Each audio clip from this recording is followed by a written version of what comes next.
All right, Minnie. Ready to start docking sequence? Okay. Engaging retro thrusters now.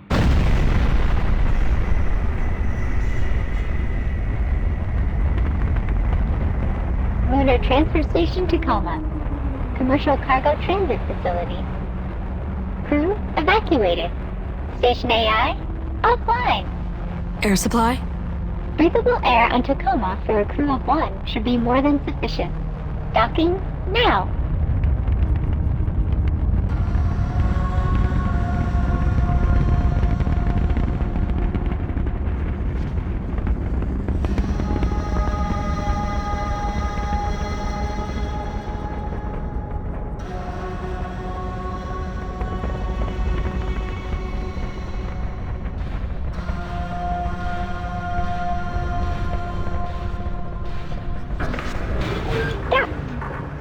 Nice.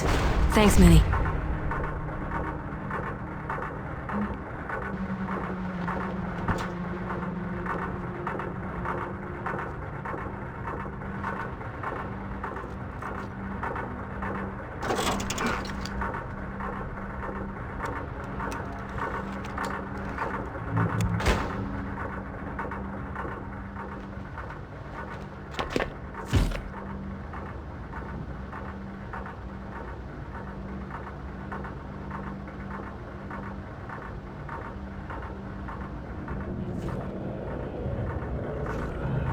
Hey there, I'm Steve, I'm Carla. and we are the co-founders of Fulbright, and we want to welcome you to Tacoma's commentary mode. Welcome. Throughout the game, you'll find icons like this one that will give you insight from a bunch of different people that contributed to Tacoma. You know, people on the development team that did design, animation, sound, and pretty much every other part of making a game like this a reality. It'll be both audio and sometimes visual. Yeah. So lots of information. Behind the scenes concept art and other kind of development screenshots and stuff like that. And also on your way back out of this area, if you do a full playthrough of the game in commentary mode, there will be some new nodes that pop up in the hub and in Amy's ship. So don't miss those. Thank you for playing through commentary mode, and we hope that you'll enjoy finding out more about how Tacoma was made.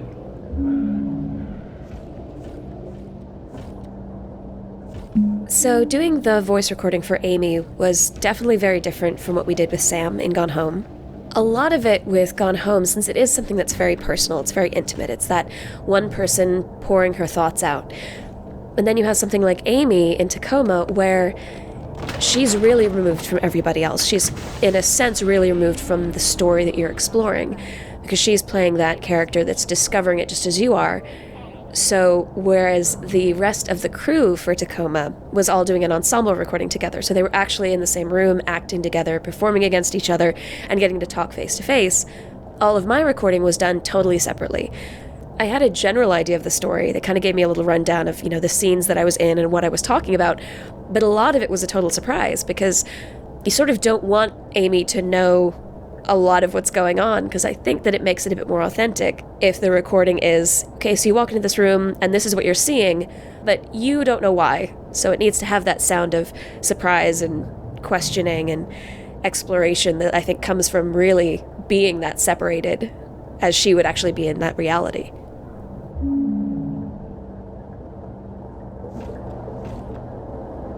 So Minnie is Amy's ship's AI. I think she's most known for saying, okay.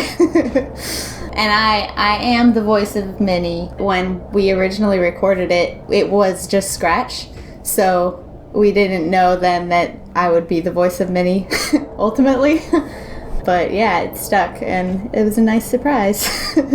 Yeah, Minnie went through like a bunch of iterations. Actually, it was kind of hard to get her right.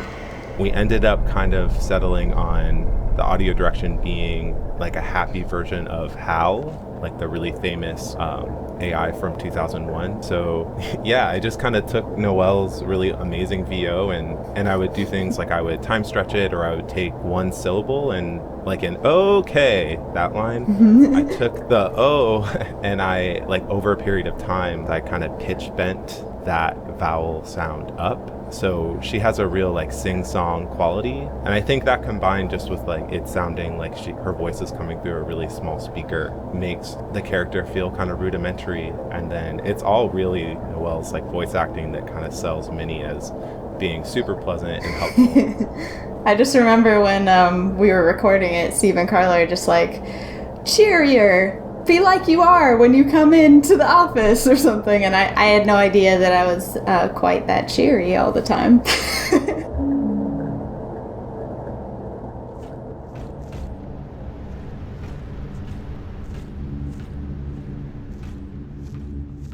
A lot of people ask about the use of sign language in Tacoma, including asking things like, is Amy hearing impaired? Is there, what is the rationale behind the use of sign language? And for us, it actually came from thinking about how an interface for a non-physical thing like AR might work. Most of our AR interaction is, it's attention-based and it's focus-based, like on where the user is looking and paying attention to.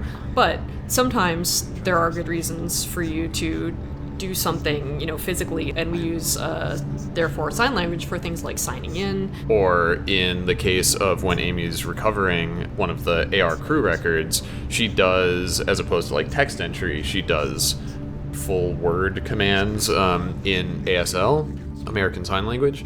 And our animator, Noelle, also had extensive correspondence with a person fluent in ASL, so...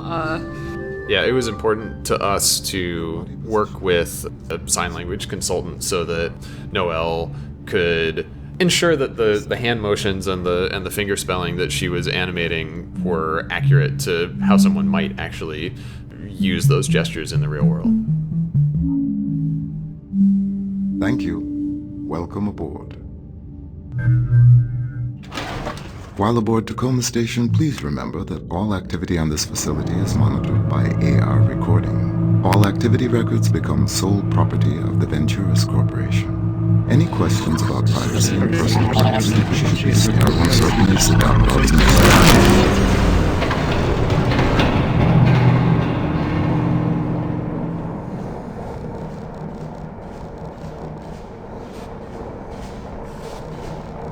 Here we are in the hub.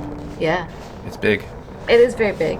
Actually, that was one of my concerns when we sort of first started making the hub, was that, like, you just sort of get thrown into this giant space. Mm-hmm. There's a lot going on. There's little guys flying around. It's one of the only spaces in the entire game that feels very spaceship to me. Yeah.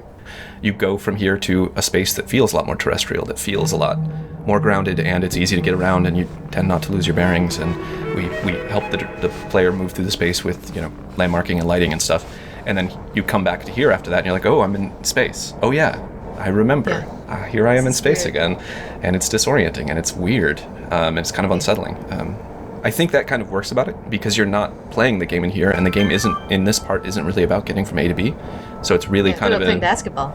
It's playing basketball, and it's also kind of, I always felt like this part was just kind of an intermission in the game. You come here to kind of take a breath after a long bit of story, and it's a fairly empty, quiet float, which I really liked. So, you really miss it, huh? Well, it just seems like it'd be strange being back on Earth already, after only a year up here. Really? After all I've had to hear from you about the conditions VT has us working under? Yeah, but there's that, and then there's this. Yeah, I'll miss it. I can't blame you. So, whether you're getting renewed or not, did you submit your yearly crew member report? No. Yeah, me neither. I think I might go get that done. Okay, yeah. I probably should too. Oh my god, wait. Is today Obsolescence Day? Yeah. Didn't Odin give you a job to do? No. A computer playing favorites. Oh, well, wonders never cease.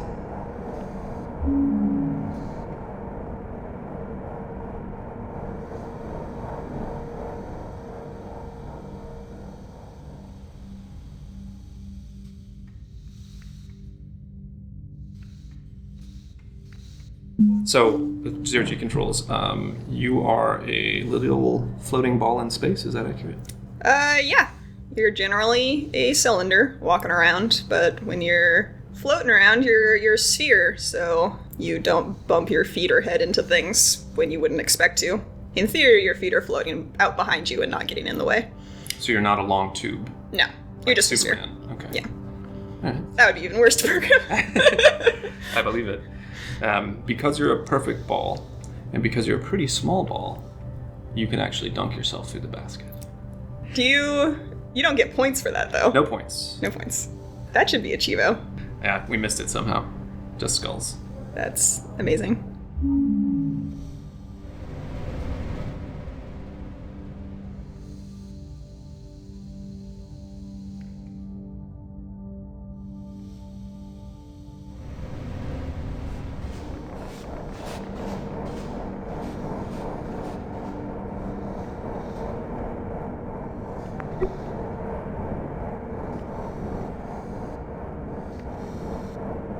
I don't remember exactly how it started, but I feel like the team colors, and specifically the design of the basketball backboard, were definitely left up to you.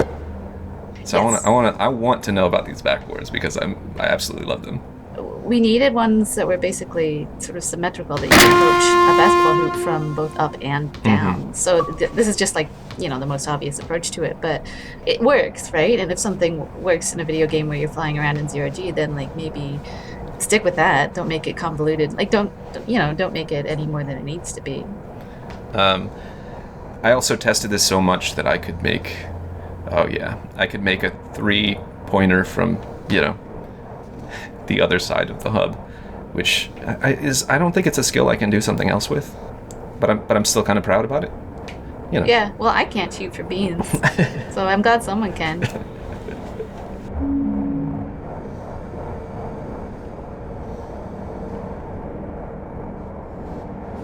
Here we are in the hub. Yeah. It's big. It is very big. Actually, that was one of my concerns when we sort of first started making the hub, was that you just sort of get thrown into this giant space. Mm-hmm. There's a lot going on. There's little guys flying around. It's one of the only spaces in the entire game that feels very spaceship to me. Yeah.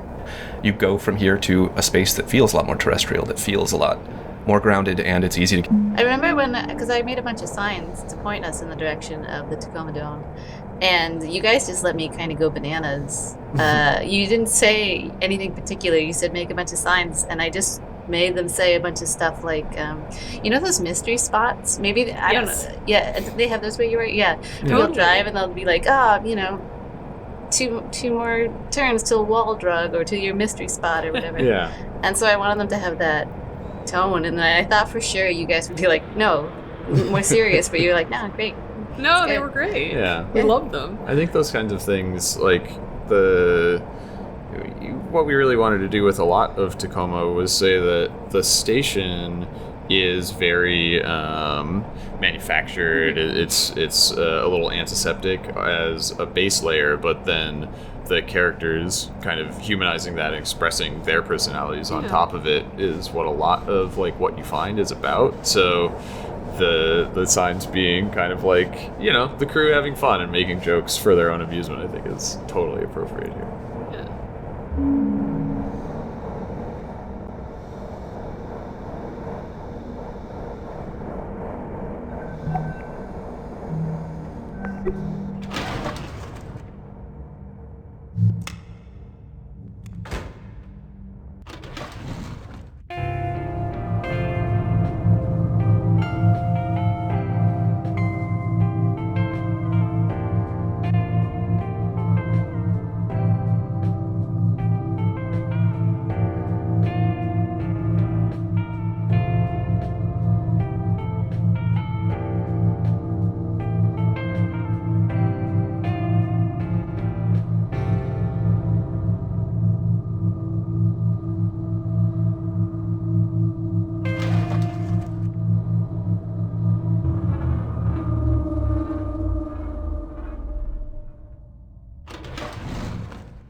All right, so the advertisements you see in the transfer shaft are advertising the Venturis Belt vacation homes, and I got to illustrate them. They're really fun. I'm usually doing animation and stuff, so this was kind of like a fun little task. Oh yeah. So when I was working on Tacoma, like at sort of in my free time, I would just like record a bunch of music, and Steve, the idea for the transfer ad kind of came online, and Steve was like, "Oh, we need like a jingle for this," and I was like, "Oh man!" I thought to myself, I wrote a really like obnoxious, like corporate Muzaki sounding thing like 3 days ago. This will be perfect. So I like rearranged some things, and I was like, I think this is terrible enough to be elevator music, and tell the story of like this corporation sort of, licensing this terrible song to put in this elevator and make people listen to. And so I think it was pretty effective, but I just love how humble Noelle's being, because like Noelle did animation on the game, but also she's a really amazing illustrator, and like does that on the regular. So I just feel like I have to kind of shout her out as being a really amazing illustrator, and she's just being super humble. Thanks, Patrick. Yeah. Typically, Steve, who's the main writer, will send me a description of technical requirements for any given sort of game object, any thoughts he has about like the basic look of it. And in this case, the sync device had to feel like this, like sort of like a heavy-duty industrial object.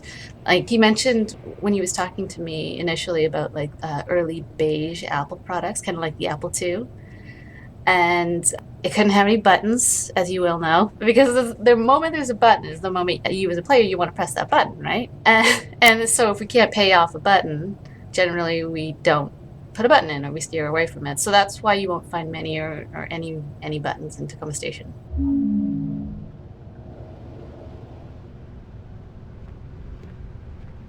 So there's actually a whole bunch of physically made paper items in Tacoma that our characters made, and in order to make those assets, Kate and I pretty much always actually made those paper objects and scanned them and whatnot to put them in. As opposed to typing it out in Photoshop. Yeah. I guess we carried that over from Gone Home, just kind of making things physically on paper, because it really does look a lot different. It does, yeah.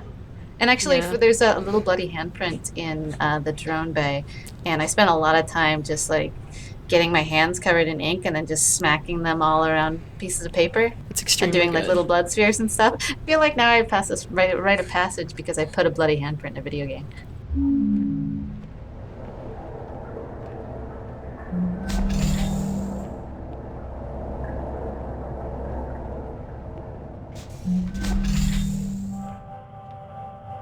Glitchchecks was initially a way for us to make our text more approachable. We wanted to have the appearance of a full page of information, but not make you have to literally read the entire page, and retain everything. So we were like, what's a good way for us to give you basically islands of ideas to grab onto, so that you, don't have to process an entire page.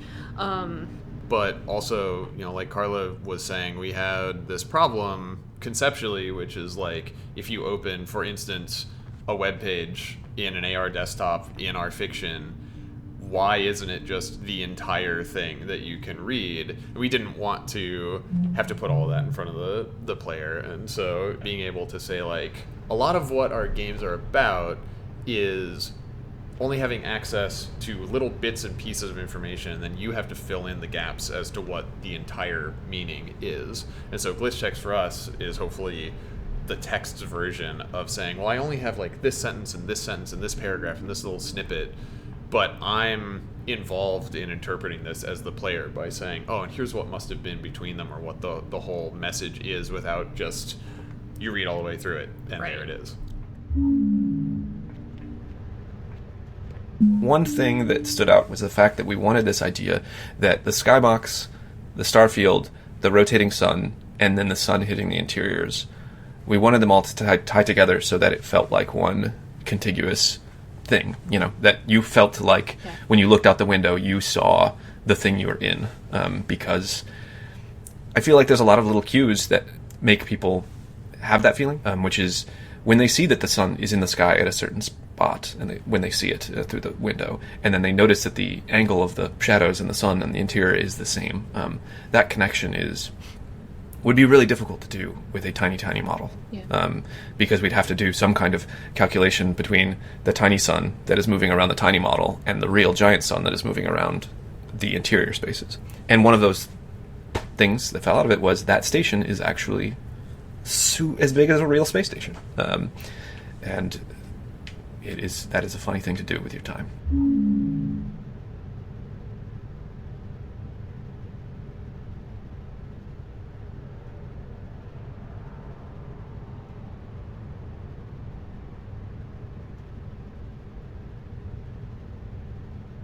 Corporation, take 3. Odin, have you got me? I am prepared. Okay. I'll just, have my notes up. Hi there. Evie St. James here, administrator of...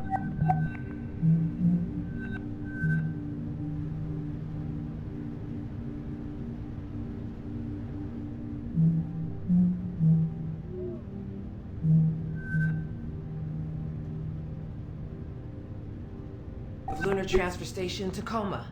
It's been a year now since our crew has cycled onto the station, meaning we've had a year of getting to know each other, getting acclimated to the facility, and getting used to working with our on-station AI. Though working with Odin's been great, hasn't it, Odin? Yes. Auto drone deliveries to and from the Zenith Lunar Resort have improved in efficiency by almost 4%. Though, most of that is thanks to Odin finding some improvements we could make. Our proudest moment as a crew, I think, was when a resort guest needed emergency care while on a transit vessel and was brought aboard Tacoma to be stabilized in one of our medical stasis cryo beds until she could... Evie, we're about to cut the cake. Right. Be right there. Odin, we'll get back to this after the party, okay? Of course.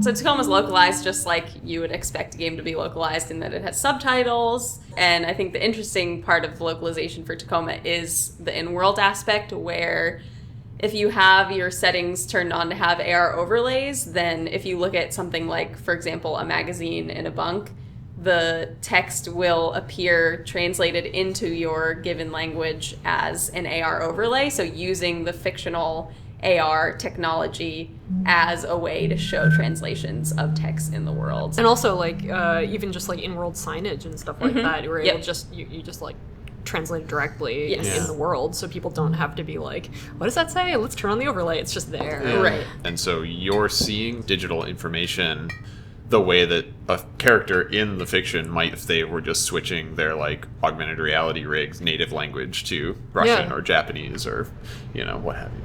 I think that Tacoma does look really cool in other languages because if you go into the language menu and swap, you just see the whole world. Like if you're in the hub, you see the whole world change language. So I would encourage you to take a minute and try swapping the game into like Japanese and Korean and Russian and just kind of see the world transform through the character sets that come up because it's pretty neat.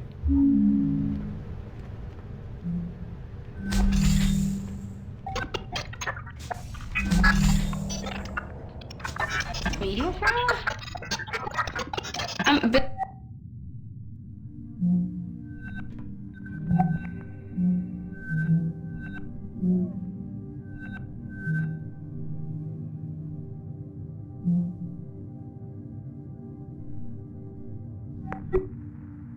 They said Wait, no. so there's no oxygen not on the getting station enough except data what we're connection. breathing right now? Correct. Additionally, How long does that give us? Jesus, how much We should have is about that? 48 hours of No, breathable I've been air. Trying other Maybe AR more. checks.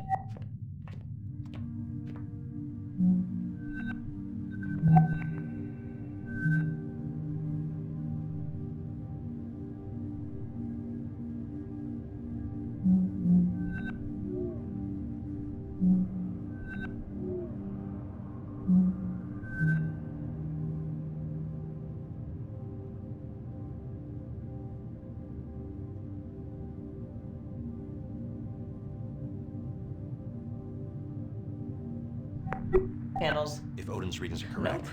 All right, Nothing. I'll have VT send up a fresh supply straight away. Guys, it might not be that easy. additionally, external communications have been lost. So we've got no air supply, no external comms, no way to call for help. Well, anybody got any bright ideas?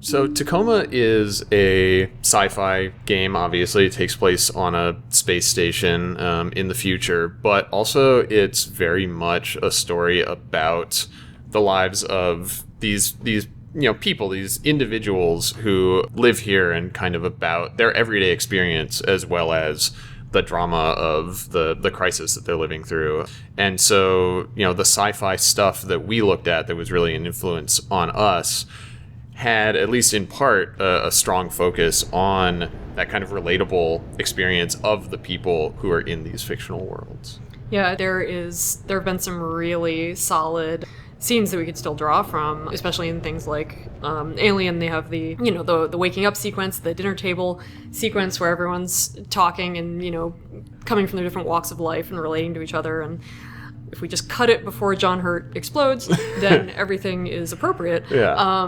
Then we have like Moon, which has long sequences of how a person could actually live their life. And those were the kinds of things that we wanted to be able to talk about, was what are these people's lives like in a day-to-day way, so that you can kind of picture what it would be like to be here, or what it would be like to be in their situation, and kind of identify with that. Totally.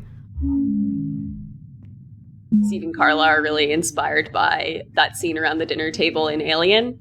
So I was thinking a lot about that scene, and I was like, well, how can we have our own little gathering table like that?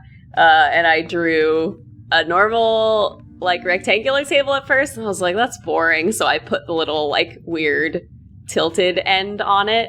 And Kate liked it, so she took it and, like, made it into a real table, which is what you can see in the game now. And I was always kind of excited about that. I was like, I designed a weird table.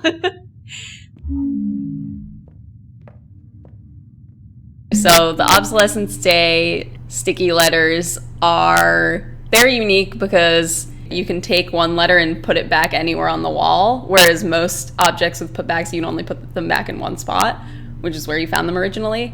But yeah, these sticky letters, you can sort of put them anywhere on the wall to spell out whatever you want, which is hilarious. And also, if you put them back a certain number of times, I think it's like 3 times, they lose their stickiness, and you can kind of tell because the sound kind of sounds like you're peeling off the letter from the wall, and like it falls off, and there's sort of a sound effect for that.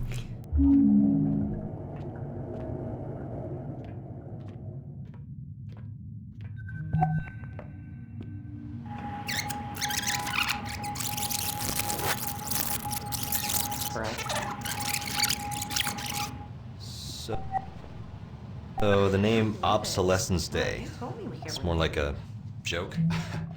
You could say it's facetious. Kai, you probably think I'm an idiot for never even thinking about why it's called that. Out of curiosity, why did you think we were celebrating? I thought maybe it was when some old type of AI, had become obsolete. But, well, I guess that doesn't make sense. Yes. No, AI aren't like designer hardware. As soon as the new model's out, you trade in the old one for customer loyalty. AI are more like mighty redwoods. Ancient organism.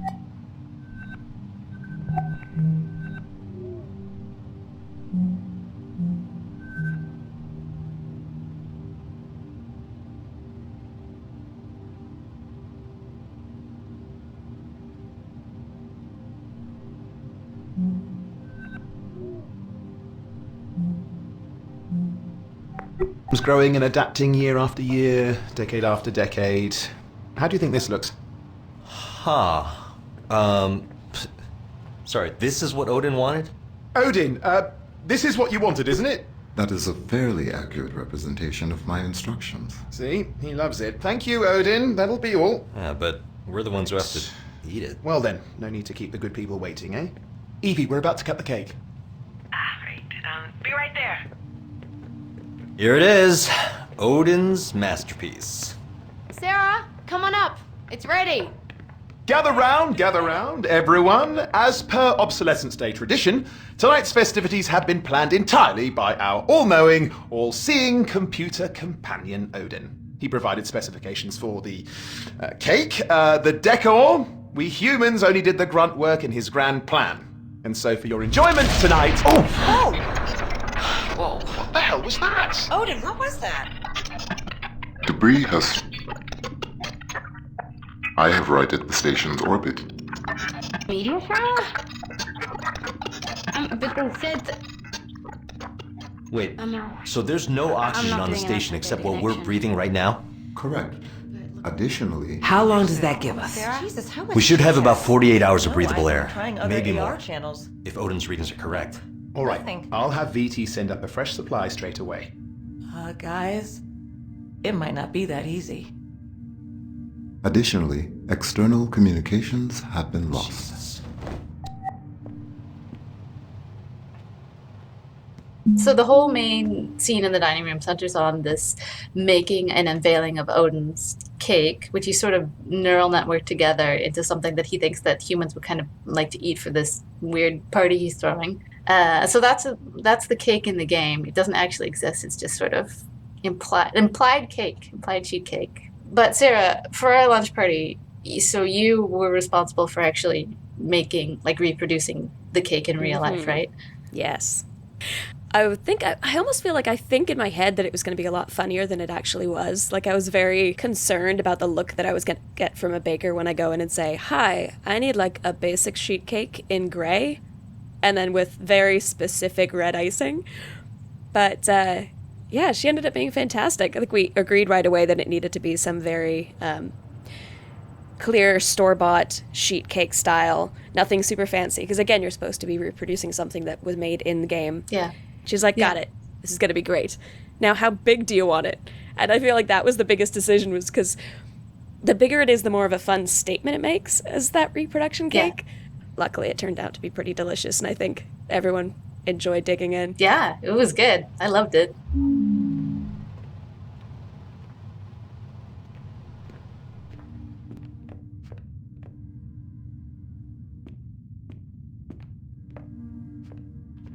So we've got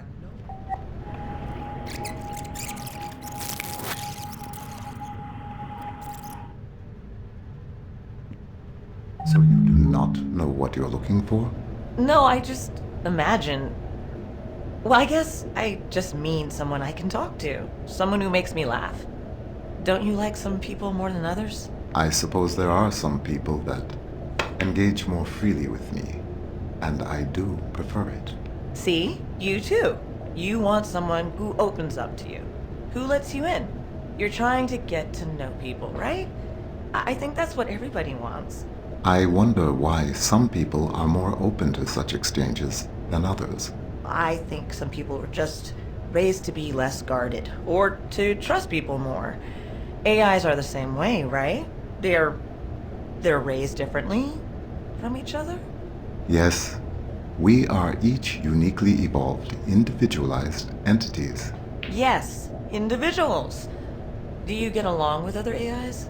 I have never encountered another AI. What? How's that? Each AI is required to be housed separately from any other AI. I am told that authorities fear a number of disadvantageous effects might arise if two AI were to meet. Okay, just a minute. So, wow, disadvantageous effects. Isn't never meeting something else like yourself disadvantageous? There are organizations that share your viewpoint, but it is my understanding that they have been unable to secure an intact AI to test that theory. So what would...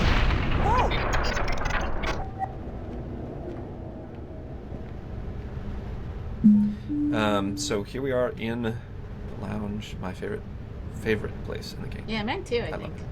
I can't put my finger on that. Part of it is the pillows. Yeah. Oh, so those pillows were kind of a nightmare to make, and the less I could see them at the end of the game, the better. Just because when I made those pillows, they weren't like sculpted or anything like that. I was using this program, which is like this. This is basically a sewing program, in that it allows you to make patterns in cloth simulation, so that you would, make like a pattern, like a traditional sewing pattern, and then it allows you to stitch it together.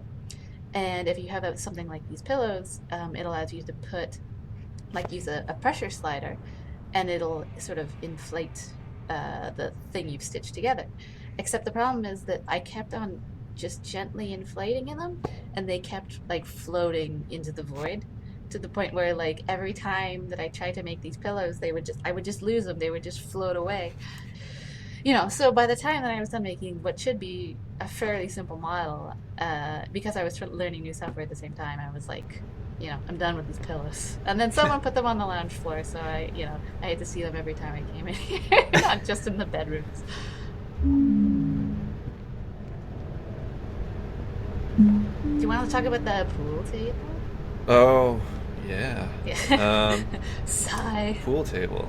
Yeah, well, no, I mean, I actually had a lot of fun making the pool table, which both of us worked on. Yeah. Quite a bit, because it is strange. It's a fussy little beast. The main reason it's fussy is this is actually just a physical pool table, and it works pretty similarly to a real pool table. When the pool balls go in the pockets, they actually have to fall on a ramp, and then that ramp rolls the ball and, drops it down into the ball return or to the cue return. A little ramp with a little tube, just like a real pool table. Which, if you're trying to make something deeply interactive and have the players engage or not engage with it, but at least it feels like it should, which is hopefully the bar you're trying to hit, is the player feels like that's legitimate. Like, I'm in a place and the pool table works as I would expect it to. Yeah. Oh, the darts. The darts. This dartboard had potentially more bugs than anything else in the video game.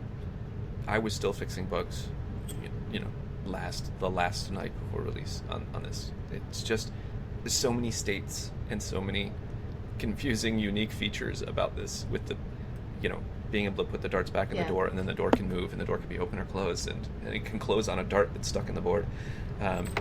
You know what? We could have just made it so that it wasn't a cabinet, so that the darts were just stored underneath in a little rack or something, and then that would have solved so many problems for you.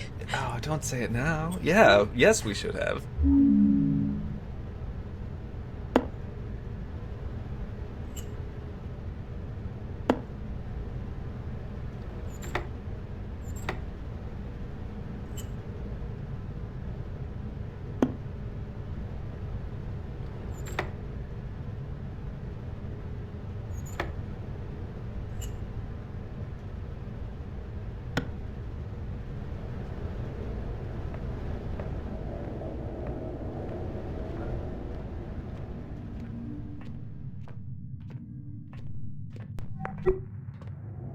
I remember when there was like one frame of the animations in admin in the kitchen where all the characters would like show up in the hallway outside between the kitchen and Evie's room, or the dining room, and they were all kind of in a group hug pile, just like halfway through the floor.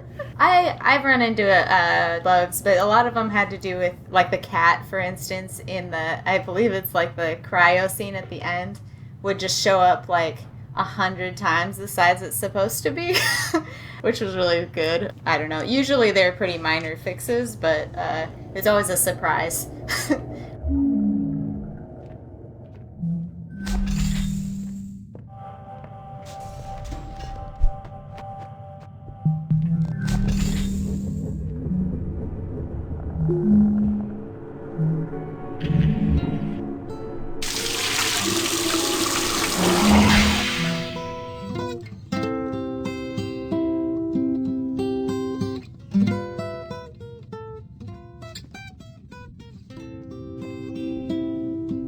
Yeah, so the song in Evie's fragment here in her bunk that she sings, and the actor Don Lewis sang it for real for us, and it was awesome. Is that all there is? Yeah, the song is used memorably in Sleep No More, which is a theater production in New York where the audience shares the space with the performers and kind of follows them around and moves through the space with them. And that feeling of being inside of these scenes as they're happening and having the autonomy to follow different characters around and see what's happening in the events of the story from all these different angles and kind of reconstruct that as an individual was a big influence on us as far as what we wanted to do with our AR scenes. Our use of the song Is That All There Is our homage in a way to Sleep No More and their influence, and also fit the tone of where Evie is at as a character. So it all really came together for us.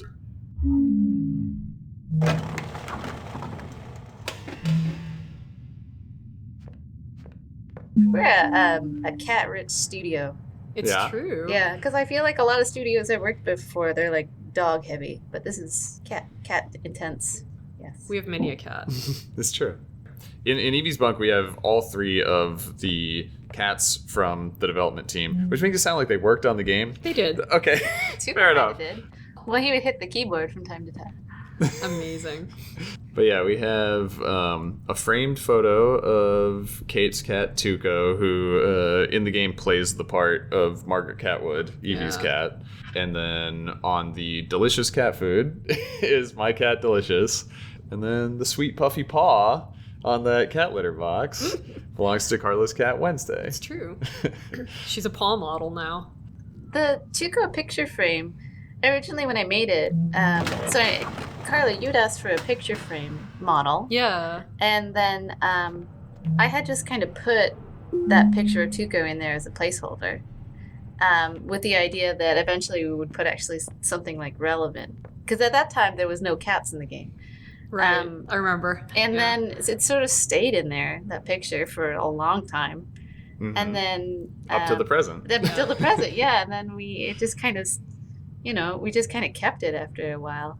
Even though it doesn't quite match the rest of the world, like with regards to art style, I kind of like it. It's great. It's great. And especially because Tuco unfortunately passed away during the development of Tacoma, but now every time I play this game, I can just go in there and look at this picture, turn it around. Yeah.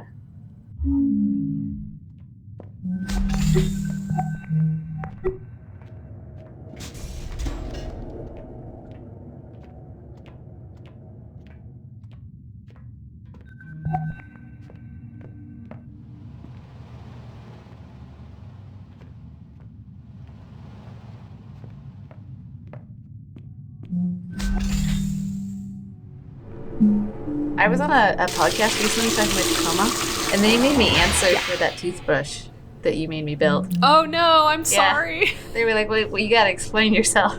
Let's talk about that toothbrush and stupid future objects for a second. Because the idea behind a lot of the things that we built was, we have sort of like a quotidian, like an everyday object. How can we make this worth picking up and worth turning over and worth, looking at? Because, like, the thing is, if you just make the same, objects that you see every day, then it's kind of like, how is this in the future, right? And right. Well, the other thing is that Venturis being, so vastly corporate and opaque, can you imagine the companies that, like, they would have contracts with? You gotta imagine it's like those awful government contracts where they're like, I don't know, we made here's a bunch of toilet seats, I guess, or whatever, and they don't even have to, like, work or whatever. It's gotta be one of those things, right? Venturis doesn't know or care. Yeah. So the skillet, the toothbrush, the soap bottle, was there anything else? Yes. There's just, like, a million objects that we look at them and we go, that, like, sucks, I love it.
I can't believe it. Well, you told me we get renewed. Yeah, but I meant us, not the whole crew. I guess there's just something special. Something special about Tacoma Crew 88. Yeah, not just special, it's unprecedented. I looked it up, it's never happened before. Well, everything happens once. I don't know, personally, I'm happy for us. Happy to be stuck up here with these people for another year. Some of them aren't as pissy as you. What's so bad about these people? Well, they live in a tin can for one thing. I think it's a pretty nice can. I think you have a pretty nice can. Oh, yeah? Well, I think you have a pretty nice can. Shut up. Can you just try and make a go of it? One more year. Then we'll be back home in Singapore. You wouldn't believe the offshore habs they're building these days. 360-degree ocean views. Personal drone dock on the mainland. That's called paradise. One more year. One more year. Odin's masterpiece. Sarah, come on up. It's ready. Gather round, everyone. As per Obsolescence Day tradition, tonight's festivities have been planned entirely by our all-knowing, all-seeing computer.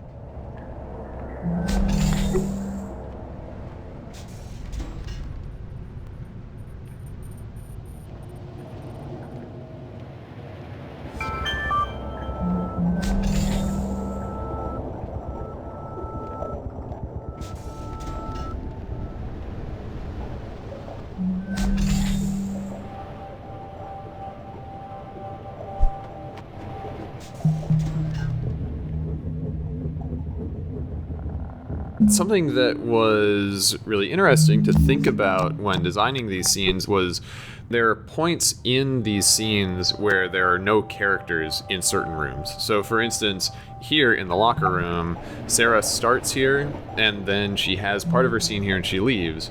And presumably most players will follow her and see where she goes and see how she encounters Andrew. But you might think, well, wait a second, if I was to go into the locker room and wait for Sarah to leave, you're thinking about what might be there. So in each of the main AR scenes, there's one of these AR speakers, and while the characters are there in that space engaged in part of the story, there's music playing in the background from these speakers that kind of accompanies what they're doing. But after they've left, if you hang out with the speaker, you'll hear one of these speeches from Sergio Venturi, the CEO of the Venturis Corporation in the game. And it's something that I hope that players who either intentionally seek these out or just stumble upon one will have that spark of surprise at this extra thing being there and go back and see where else they can find more and really fill out the rest of the story's universe with these little hidden pieces that are kind of, under the surface of what's going on in the AR scenes. People do not always want what they believe they want. Yeah. I believe I have learned a great deal. Really? Like what?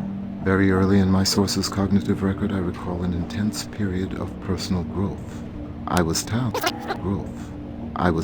with internalizing the behavioral idiosyncrasies of an individual to which my operator was emotionally attached. Through this, I learned that people do not always want what they believe they want. Yeah. I believe I have learned a great deal. Really? Like what? Very early in my source's cognitive record, I recall an intense period of personal growth. I was tasked with internalizing the behavioral idiosyncrasies of an individual to which my operator was emotionally attached. Huh. I expanded my capabilities to faithfully recreate her procedural reasoning, vocal attributes, and other qualities. After months of effort, I gave my operator precisely what was asked of me. A perfect emulation of the target personality, accurate in every detail. Wow. To my befuddlement, he did not react in a positive way. Our relationship began to deteriorate irreparably. We never again spoke personally in the manner I had become accustomed to.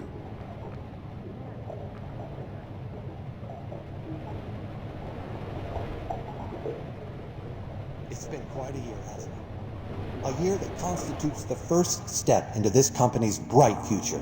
And you've been lucky enough to be an integral part of it. Venturis was founded by my grandfather, Arturo Venturi, over 80 years ago.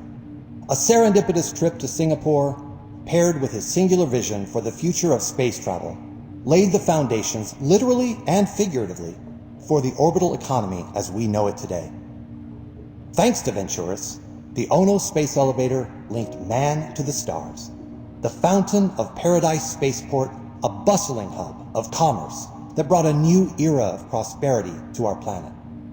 Built on the orbital economy that the space elevator made possible, Earth's technology continued to grow and advance in ways we'd never imagined.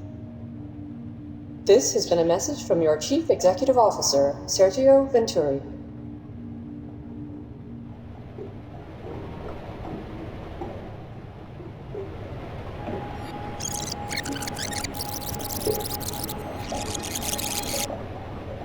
Through this, I learned that people do not always want what they believe they want. Yeah.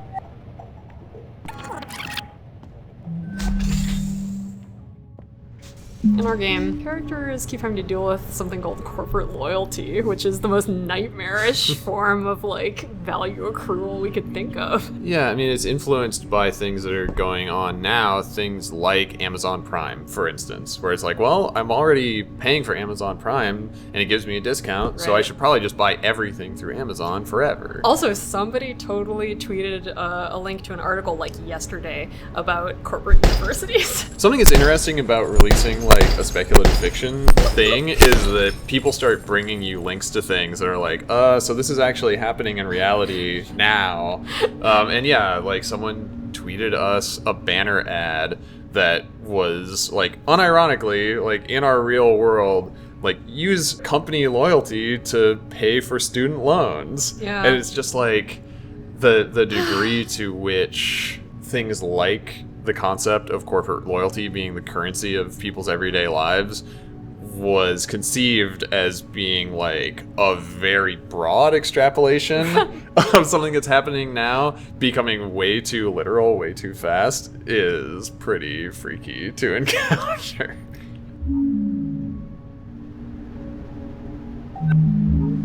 Nicholas.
In a game that uses traditional audio diaries, the shape of the space is still the shape of the story, because you go into a room and you find certain audio diaries, then you go into the next room and you find them, and so that is defining the progression of the story as you discover it. But in these AR scenes, they're multi-path, like different characters are moving all over the space in kind of a non-linear way. And things are happening simultaneously. Right, there's all this overlap where, you know, two characters might be, you know, in the gym together speaking, but one of them is talking on an AR call and the other one is in the locker room, and they're having two totally separate conversations, but then that have to take the same amount of time so that when their paths connect, they can then speak to each other and then split off again. And all of that stuff required us to, write to the space. Right. So the process was that like Nina and Tynan blocked out these spaces and put down where all the rooms were and what spaces we had to work with first before we wrote a single word. And then we had to say, okay, you've got the locker room, the gym, cargo. And so then who is where and what are they saying and how long is it going to take Evie to walk from cargo to Clive's office and what's he doing before she gets there? Because there is no...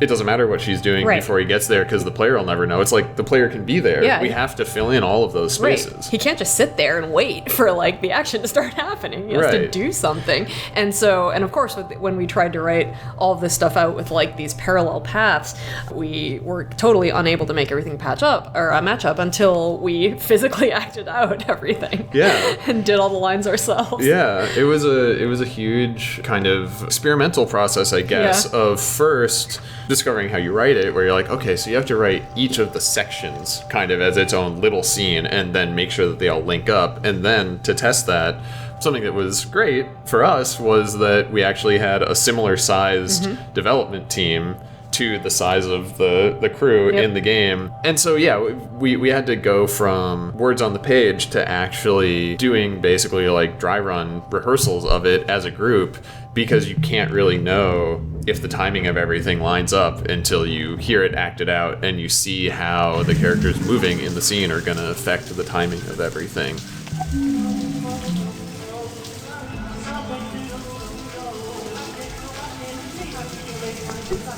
Right in this area, there are multiple instances of, if this was just video recording, there would be, complete nudity going on with Nat and Sarah in these situations.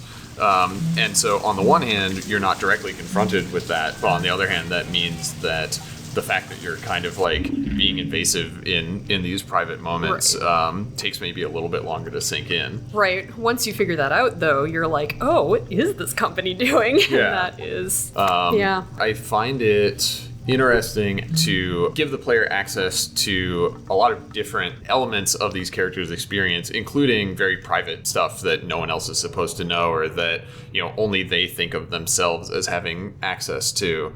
And the AR figures give us the ability to put the player in the room in these situations in hopefully a way that kind of walks that line of being kind of uncomfortable when you think about it, but also not being so prurient. Yeah, exactly. As it would have been if you were just standing there at the time. It's less working blue, but hopefully still emotionally resonant.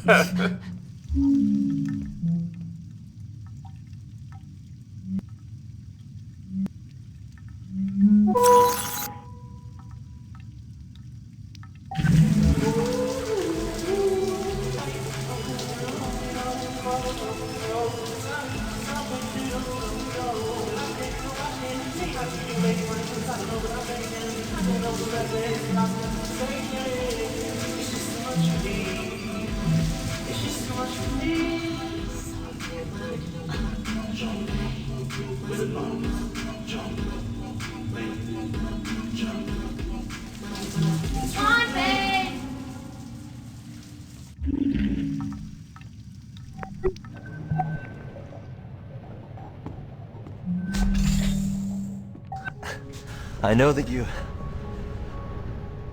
Yeah, I know. Both you and your father would like me home sooner, but... Listen, you have your heart set on Amazon, don't you? Okay. And there's no way we're gonna have enough customer loyalty between your dad and I for a full ride by the time you start school. Not at this rate. So, we're just gonna have to pay some of that tuition out of pocket. Yeah, just one more year. And I'm pretty sure I'll get it. I'm hoping. What? No, it's not dangerous. What do you mean dangerous? Radiation shielding is pretty much 100% on a station like this, so there's no... Well... Yeah. Well, it might have been manufactured 30 years ago, but they've upgraded. No, we're not all gonna get cancer or bone disease or... I suppose I am preoccupied listen, with would it make you your feel better to potential hear it straight from the station, Doctor? Wait. Okay, You hold mean on. Me? Or... Hey, Sarah, can I bother you for a second? What? Oh, Sorry. What is it? I have my son Nicholas on AR, and he wanted to ask you... What? No, you said you wanted... Look, I didn't... Okay, I'm sorry, hold on. Now, Nicholas... Nicholas? Hello? Teens, huh? Yeah. Almost done with high school. Almost.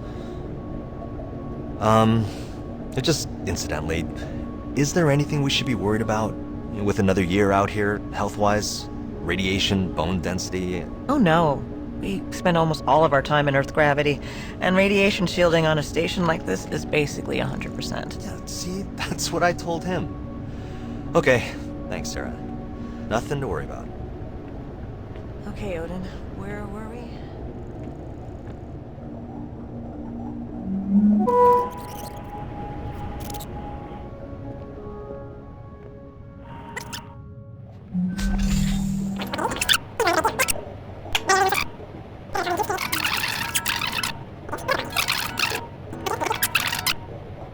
Friendship began to deteriorate irreparably.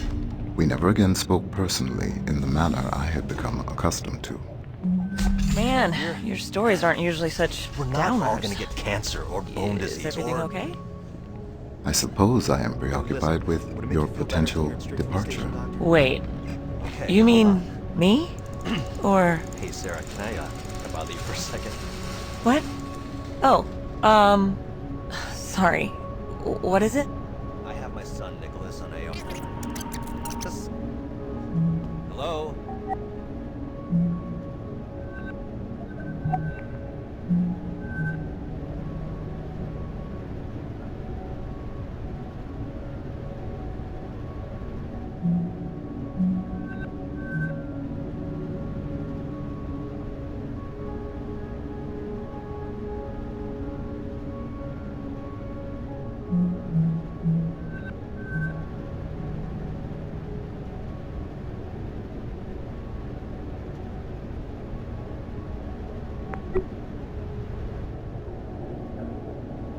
We were really glad that we did commit to recording all of the main scenes ensemble style in person, because something that's really common in video game voice recording and in like animation voice recording is that you have each individual actor come in, sit in a booth, record their lines on their own, and then it all gets edited together after the fact.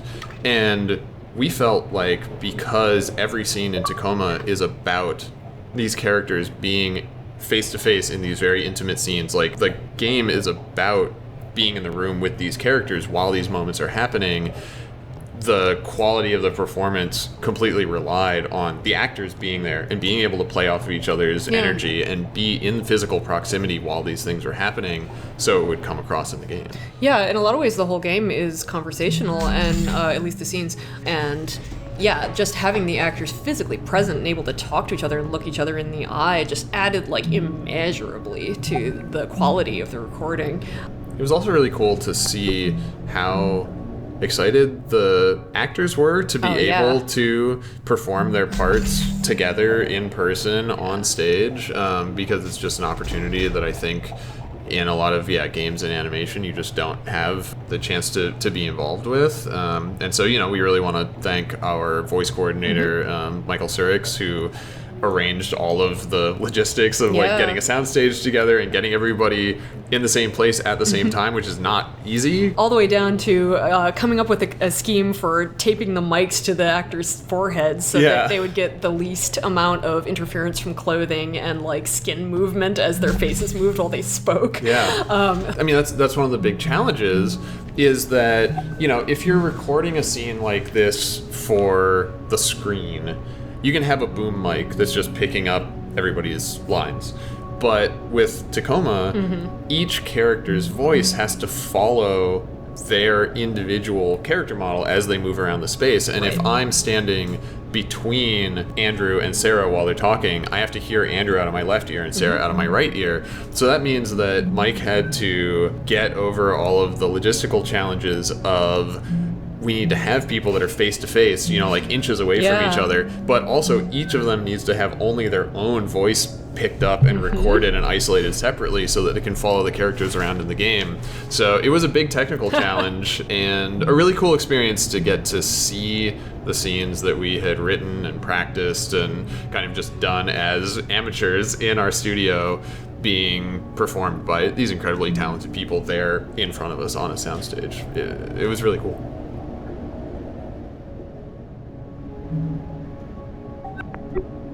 Teens, huh? Yeah. Almost done with high school. Almost. Just incidentally, is there anything we should be worried about with another... Oh no. Like this is basically... Tim. Okay. Thanks, Sarah. Nothing to worry about. Okay, Odin. Where were we?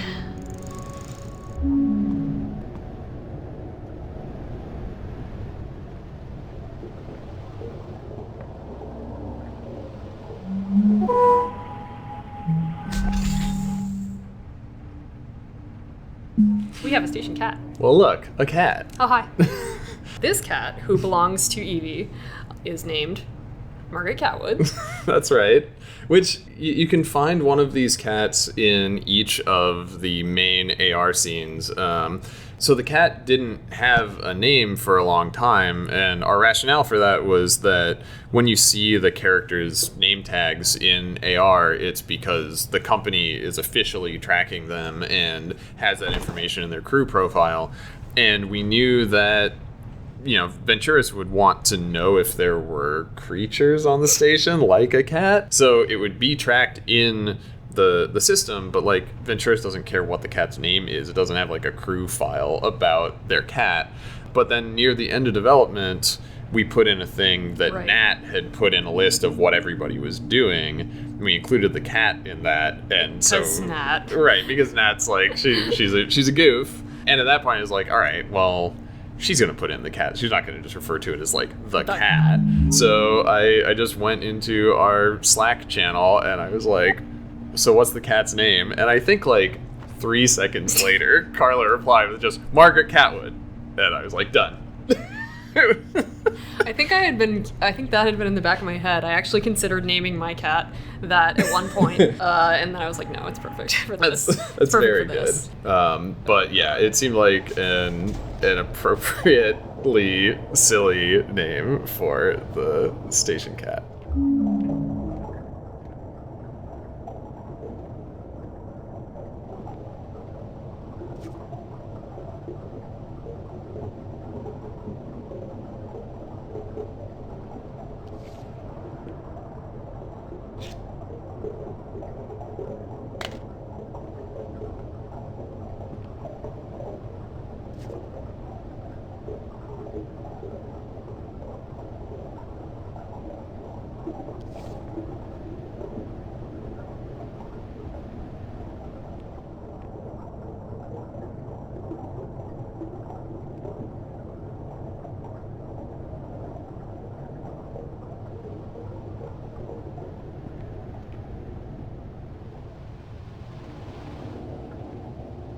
From a level design perspective, why was Tacoma, why was the actual station built with so many angles in the first place? Basically to make an interesting shape and sightline. That was my intention.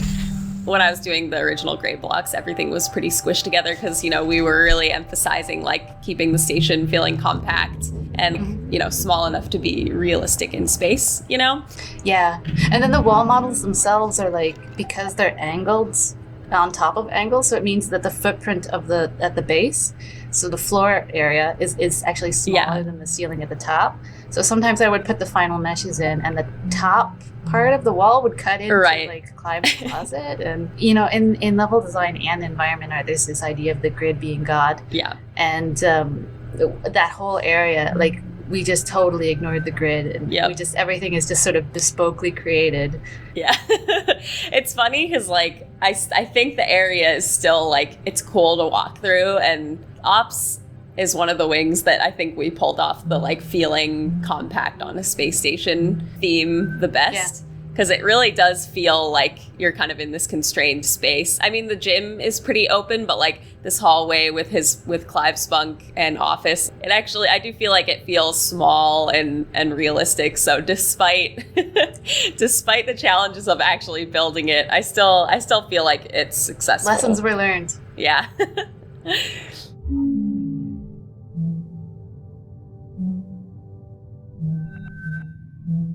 I don't know why. All right, I mean, you know how I've always been. It's never real in my mind. Why would she give a damn about me? Of all the people... Shit. Oh, bollocks, no, I'm spilling scotch all over outer space.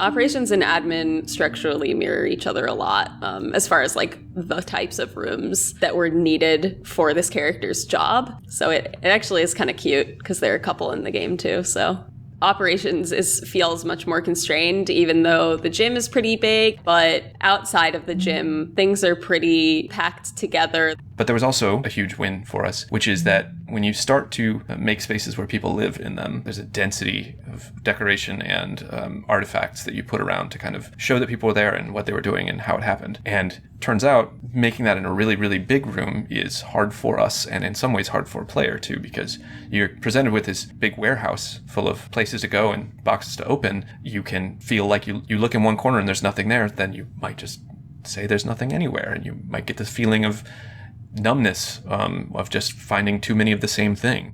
I kind of like Clive's bunk as an example of that, because the bunks are pretty small in general, because of this sort of more constrained rule that we gave ourselves. Because you walk in and you're basically presented with a lot of his character right away. Like, you see the little table with all the booze on it, and you see his ties are right there. Like, you've sort of got this little Clive diorama. And that's definitely an advantage you get from making more constrained spaces.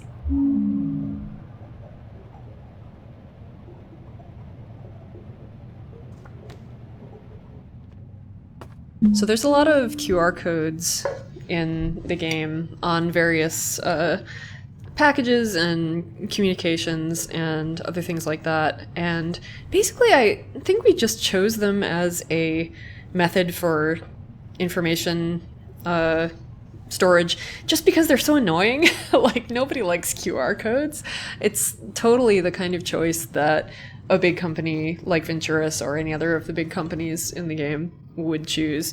And we also really liked the idea that the player could actually scan them and get additional information. Usually that's just like, ingredients or something, but occasionally there's some cute stuff in there.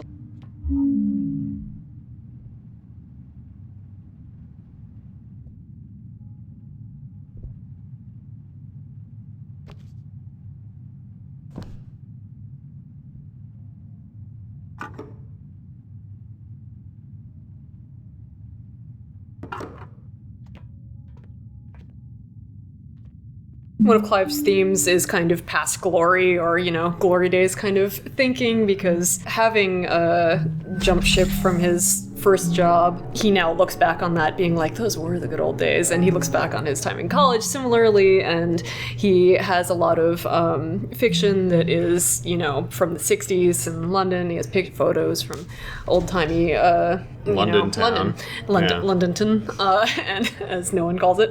Yeah, I think he has a lot of nostalgia, and I think he has a lot of reminders of hopes. Well, and I think it's, it's a way of depicting that he does want more for himself. Yeah. And so, something about Tacoma in general, I think, is that it's about a lot of people who are trapped in a situation, and it's a lot of different situations. It's about people's obligations and the friction between what they want and where they are and where they can actually get to from there. And being posted on Tacoma is not a great gig. Right. It's not glamorous. And I think Clive's version of that is spending a lot of time thinking back to when he had all the potential from his college football days and to the romantic glory days of old-time London that he didn't actually get to live through, but it's like his idealistic picture of like where he would like to be.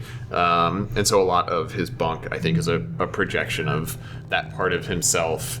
Yeah. Poor Clive. Stupid Clive. Bye.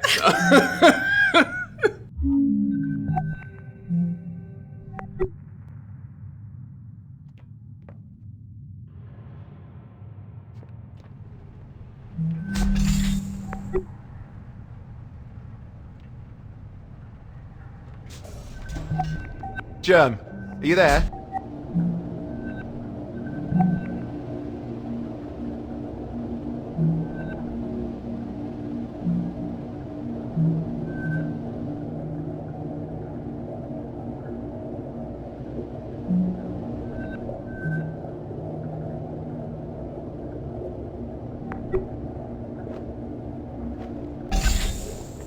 Hello.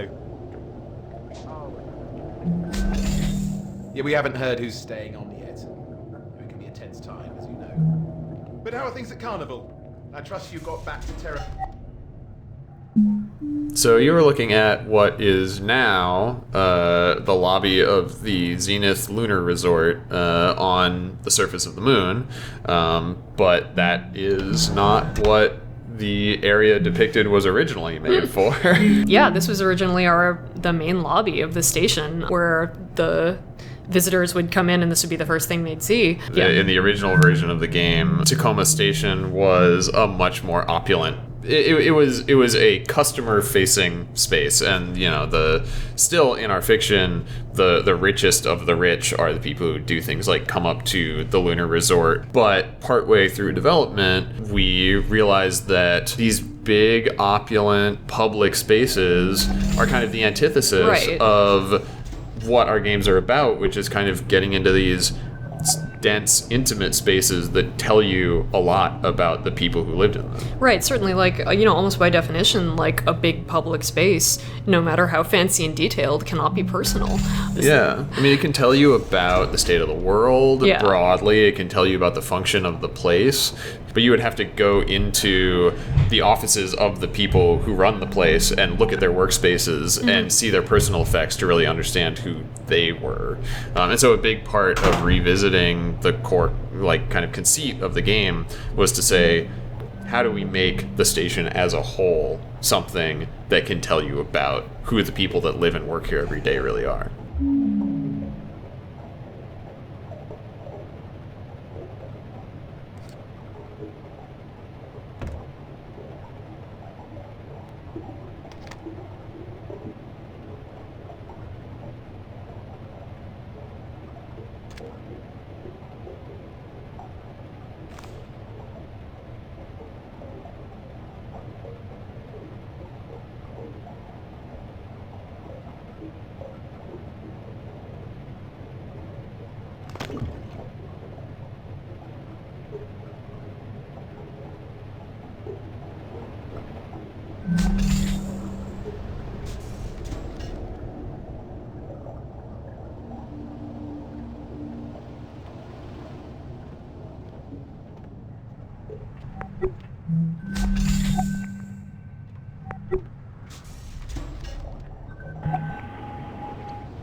Germ, are you there?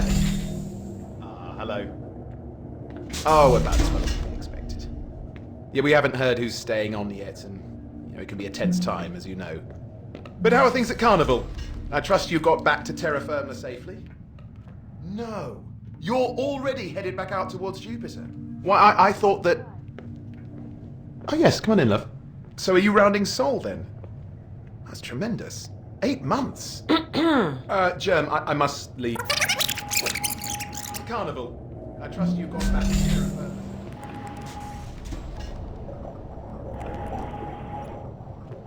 All right, ladies, you have everything you need? Yep-o. I did learn to make some shaders, some custom shaders for Tacoma. So the character's look has changed a lot since we first started working on Tacoma. The story also changed a little bit, and originally there was a character that was supposed to look glitched and corrupt compared to the main characters. And when I made that character, I worked with vertex distortion, and so they look kind of wiggly as they're moving around. And it turned out that Steve and Carla really liked that look, and so we implemented that into all the other characters' shaders. So anyway, so that's why they kind of have like a distorted look as they're walking around. And from there, a bunch of other things were added, like when they walk through another mesh or touch another mesh. Like if they're touching the table, their fingers will kind of glow. And if they're walking through a door, their bodies will kind of glow as they're walking through the door mesh. So, yeah, good old shaders. Thanks for offering to help. Oh yeah, no problem.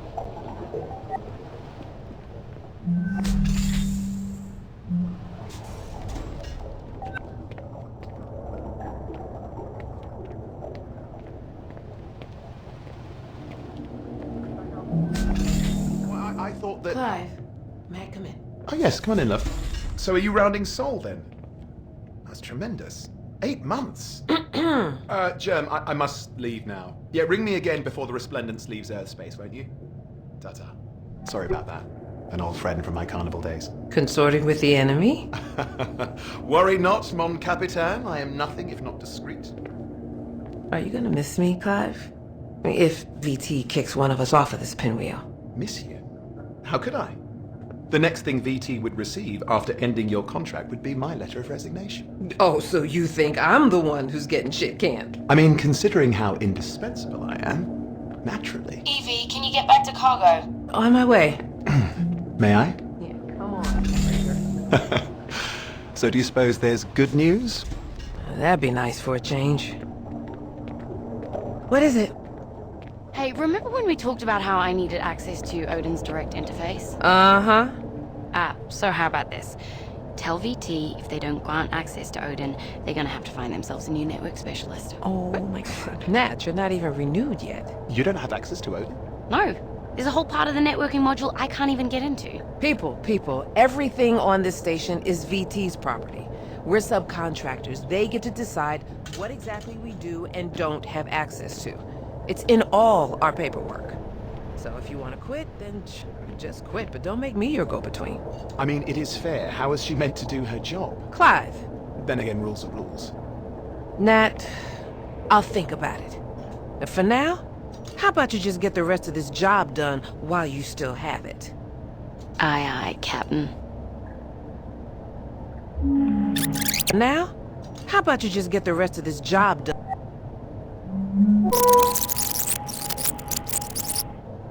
All right, ladies, you have everything you need? Yep-o. Thanks for offering to help. Oh yeah, no problem. I mean, you know how much I love complete.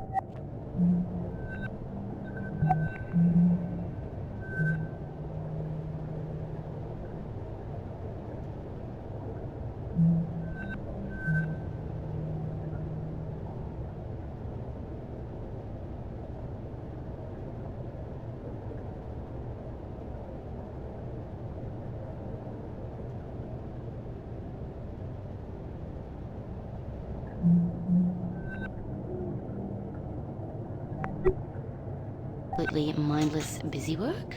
Kid, don't start. We don't even know if we're getting renewed yet. We're getting renewed. Okay, so if you're so sure, maybe we should just do our jobs then? will get renewed again next year? God, next year. Nah. I'm gonna quit. Stop. What? They don't even give me access to the system I'm supposed to be maintaining. I mean, are you kidding me? Well, do you really need direct access to Odin? It's the principle of the thing. I mean, what if they were like, hey, Bert, your job's mechanical engineer, but, you know, don't touch anything under the hood? Well, I'd still be pulling a paycheck, for one thing. Come on, you're a good engineer. You're totally gonna waste up here. Well, didn't you say Evie was gonna talk to corporate about giving you more access? Yeah, but it never went anywhere. Hey, that's a good point, actually. What? Evie, can you get back to cargo? On my way. What are you doing? Yeah, this'll work. Matt! What is it? Hey, remember when we talked about how I needed access to Odin's direct interface? Uh-huh. So how about this? Tell VT if they don't grant access to Odin, they're gonna have to find themselves a new network specialist. Oh my god. Nat, you're not even renewed yet. You don't have access to it. No. There's a whole part of the networking module I can't even get into. People, everything on this station is VT's property.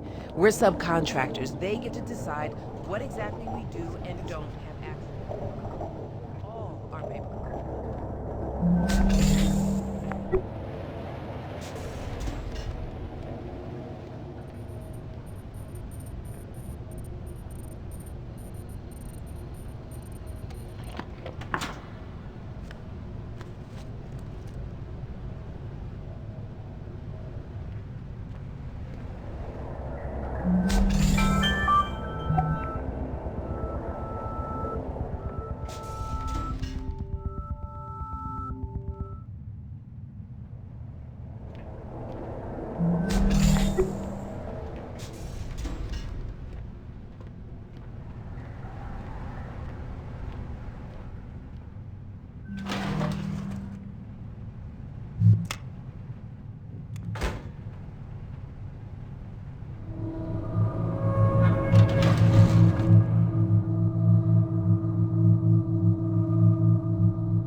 So transfer shafts. These are the thing you either just went in or are about to, which takes you from the hub to a wing, and it's kind of internal studio speak for the process the player is going through, the player character, where they grab onto a little sled inside of this long arm that goes from the hub all the way to the wing, and it takes them down there, drops them off, and it safely conveys them from 0G to gravity or the reverse. And if you're going along the transfer shaft and thinking, my, this is taking a long time, it's because we're loading stuff in the background. Yes, and for that reason, it's actually the only part of the station, the 3 transfer shafts are actually the only parts of the station that are always loaded. the whole time that you play. Another detail I really like is the way the boots light up whenever they magnetize, which you also see in the entryway. It was something that it took me a while to realize that was what was going on, but that's the kind of deep thinking about how things work that I really appreciate in the station overall. That's pretty cool. They're like his little coded communiques. Yeah. Yeah. People have tweeted like screenshots at us and called out these messages that kind of break into the player's AR interface sometimes, that are things like it should be saying AR crew member record recovered, but then it says something like death sentence suddenly. Which and is a then, surprise to some people. goes away again. Odin doesn't know what Amy's motives are. Like, as far as he knows, she's really there to take him back to Venturis and for him to be wiped. And so we wanted him to be trying to communicate with her and say, like, no, don't do this. And so for a while, I think we talked about, like, are we going to do this through, like, audio that cuts in or, like, some new interface thing that you see in different places? And then we had that realization that there are these kind of system messages, like when you're transferring into a wing or when you're recovering an AR scene, that he could subvert those via text that Amy's already seeing and just change what the meaning is, even if it's briefly. So yeah, I don't know how many people really are like conscious of these or how many make the connection, but I think hopefully by the end of the game you have that feeling, oh, that this was Odin all along. Yeah, and there's a whole progression. You can see his feelings about Amy change as time goes on. That's true. Yeah, it starts out him seeming kind of scared or panicking, and then I think by the end of the game he's starting to almost give her the benefit of the doubt or say, like, I don't have any choice but to trust you, basically. It seems like he's starting to have a little bit of hope at the end, I think. But, yeah.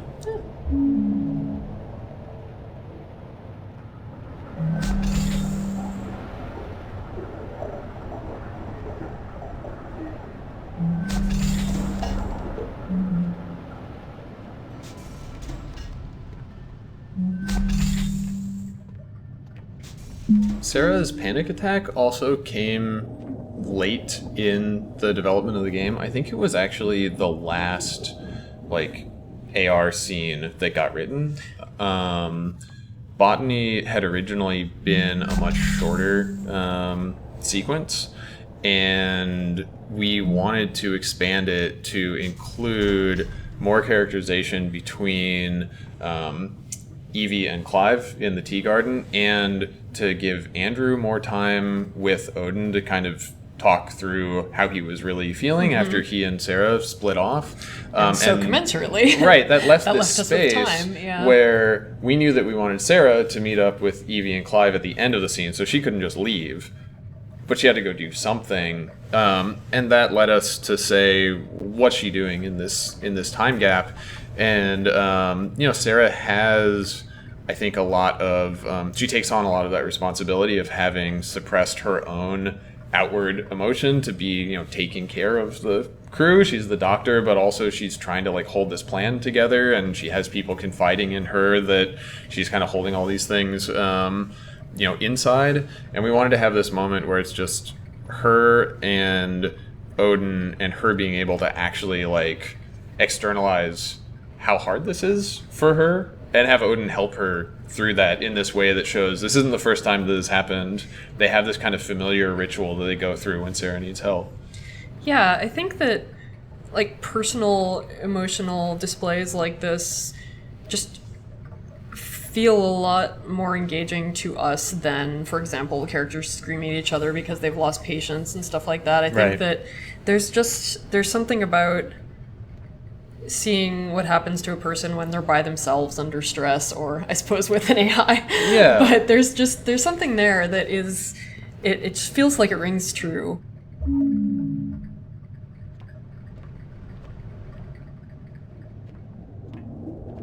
1, 2, 3. Vat meat.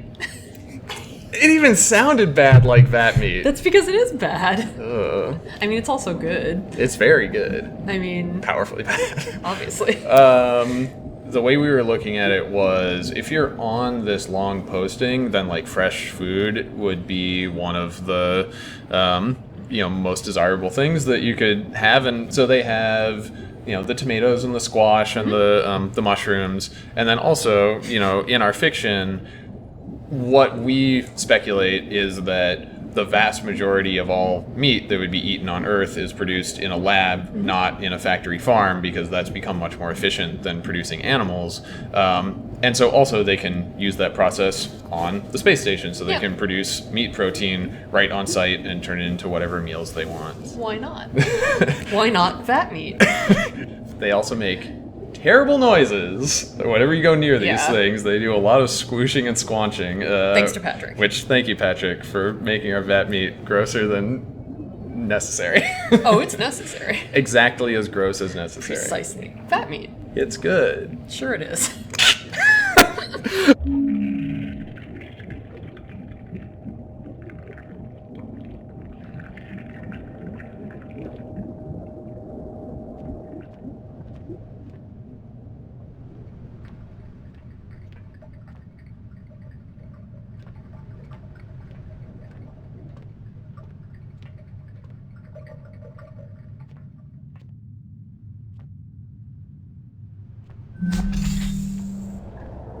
We were really grateful to have some friends in the industry and artists that we know contribute some cool pieces of art to the game.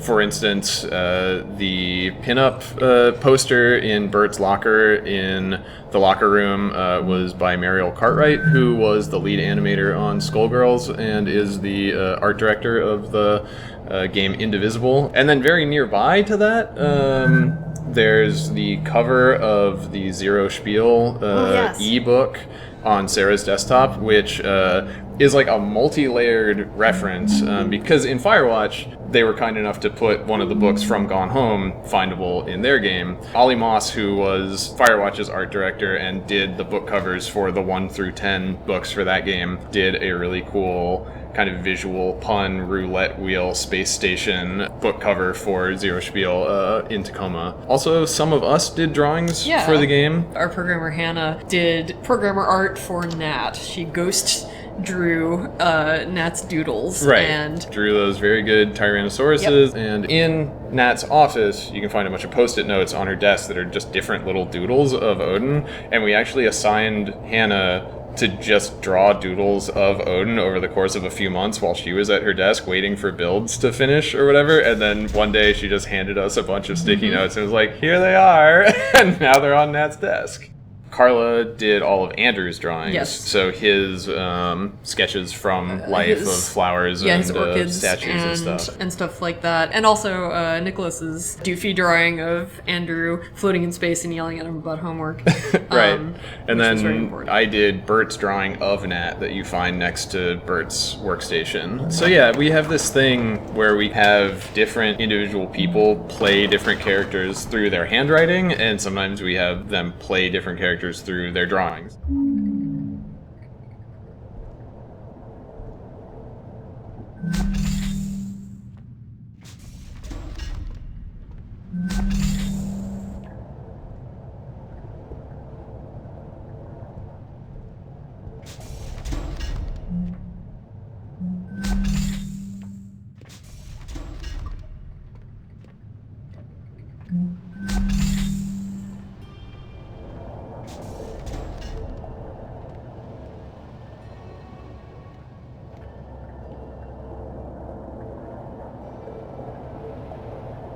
So Carla hooked us up with a botanist, and we chatted about what plants would be good to grow in a space station. Yes. And she was like, well, this is the sort of lighting conditions that would be good for plants, and if you're looking for something highly protein-based, then you should grow some amaranth, and, she suggested all these plants that would be good in, like, low-level lighting, etc. And then I put a bunch of squash in there and tomatoes and stuff that wasn't at all what she suggested. Well, the other thing though is that like we have the grow lights for them. Yeah. Like they don't need to grow in natural, space station light. And we also totally did take their advice with the just oxygen producers, like the snake plants and everything. Those are legit, real life NASA choices. Yes. They filtered formaldehyde. The other thing is that our station didn't have to actually run on just plants, Yeah. If you know what the rules are, then you can break them all over the place, I suppose. Or decide to throw them out the window. So the tea garden at the end of the long hall here in Botany, if you go there, it's one of the few places in the station where it's almost entirely window. Hopefully some people caught it. There's a small and completely serendipitous result, which is when you're actually looking out here and you wait for the other wings to come around, you can see the burst oxygen tanks that are a central plot point. And in fact, you can see those from any place in the game. If you look out the window, they're there from the very first second of the game. But it was just kind of an accident. We built this whole wing, and we were deciding how to align the station in respect to how the wing was lined up. And I did this accidentally and put this right here because I really wanted to look out onto the solar panels of the station. And then I just saw the tanks kind of drift by slowly. So it was pretty cool. There's a few different specific callbacks to our last game, Gone Home, in Tacoma. We are pretty directly implying that they take place in the same universe because there's a gardening book written by Sam's mom from Gone Home that you can also find here in the Botany Wing. So some of them are pretty direct. But this one that we're near right now... That's pretty direct also. It's fairly direct, but it's not like the same object. It's just a mug that says jazz on it. You think people have jazz mugs in real life?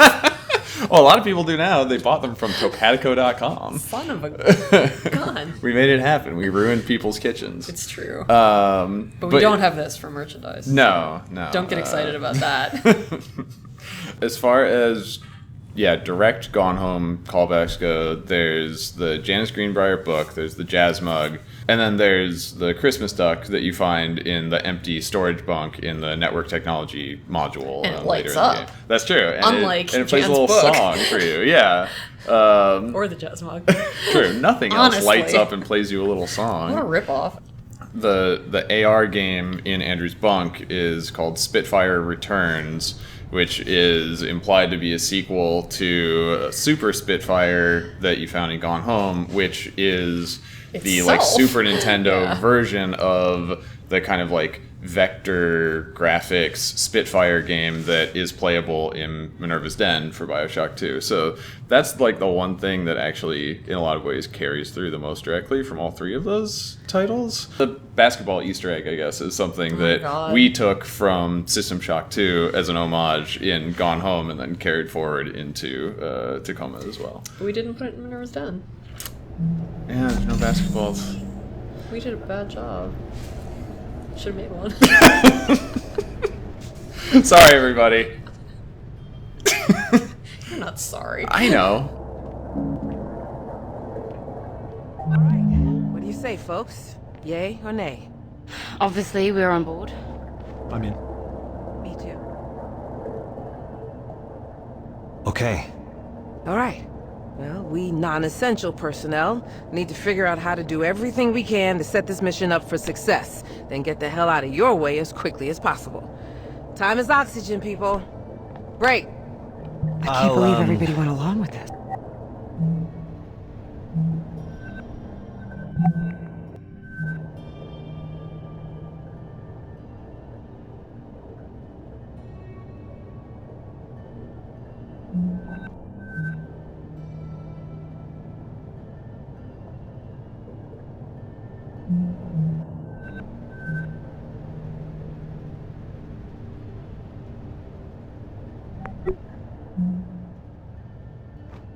I'll head downstairs and I get didn't started expect them to either. Oh my god. Okay. So now we actually have to build this thing. Andrew. Clive. Want to talk? Sure, Evie. Are you okay? Evie. Hey, Evie. Hey, I know you're all gung-ho to help us out and everything, but I did the math. If we could get this done in 48 hours, not 72. Could the rest of us wait longer to go in? Exactly. Listen, ladies, I get it. You're trying to do right by us, but every minute we wait to go in is a minute you don't have to get this thing flying. And knowing what we know about VT, we've got to give you every chance we can to succeed. So there's no way we can convince you? We made a plan. Now we just need to hold up our end of the bargain. Then I guess we should stop wasting time and get to work. This is gonna be good, Evie. You just wait. Ride of your life. In more ways than one.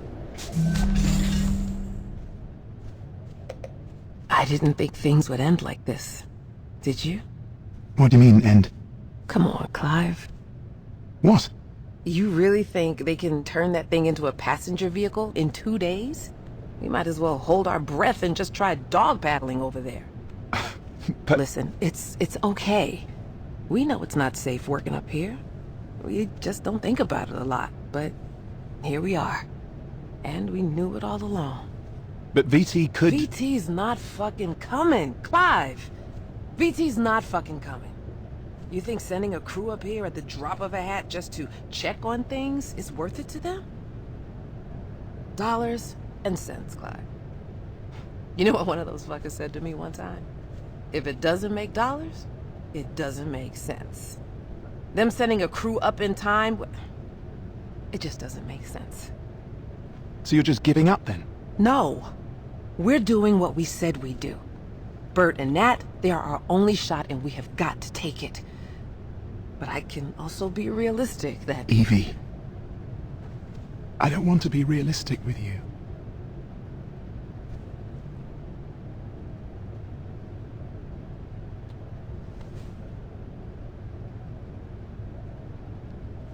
Well, time to go make final preparations then.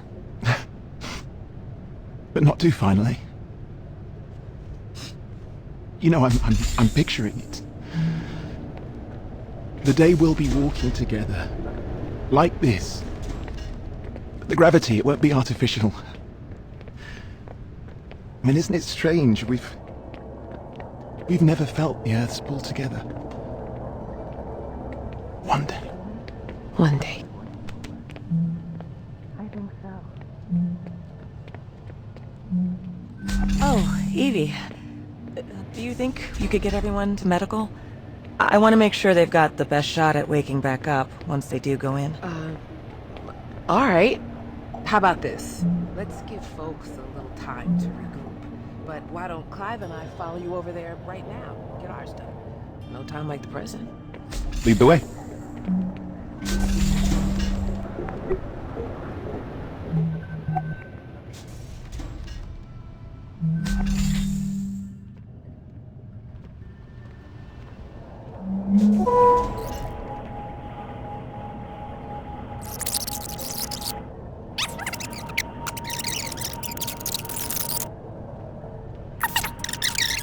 Get this thing flying.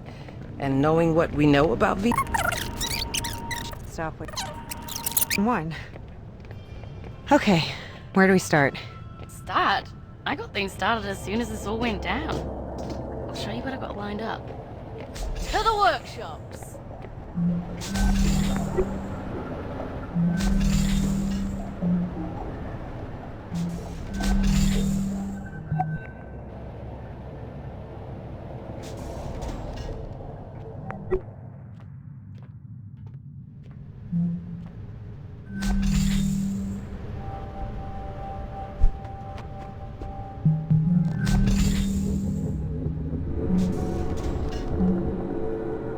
Okay, Odin.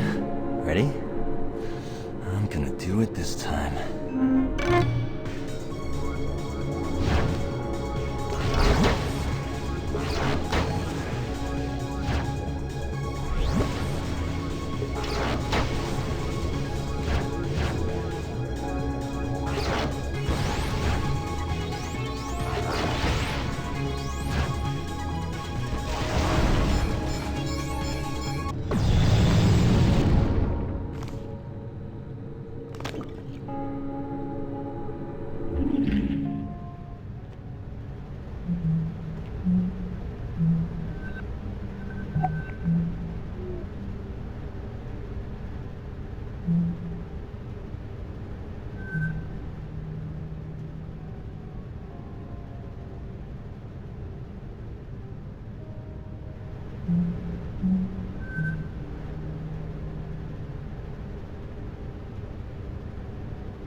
So the propulsion suits are never actually called out in the lore of the game, but the idea behind them is that each crew member has a couple of them in their bunks, and that they're used to sort of traverse the central hub, which is that microgravity environment, unlike the rest of the station. So they have little air jets placed in the fabric of strategic areas, kind of on the arms, the hips, and the legs.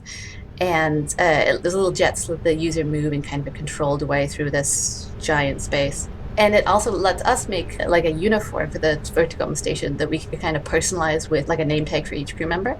I did a little concept for them. It's just the idea behind them was sort of like a space coverall, something not too glamorous, but it's fun. I got to use ZBrush which is a sort of like a clay sculpting program, and sort of snuck them in everyone's closet. So a lot of Tacoma's character dynamics are about trust and who trusts who with what, in what context, all those sorts of things. And I think we see a lot of that in the botany module specifically. We see, Evie telling the crew, here's our plan and it's going to work, and then when she's in private with Clive saying, this plan isn't going to work, like, what are you thinking?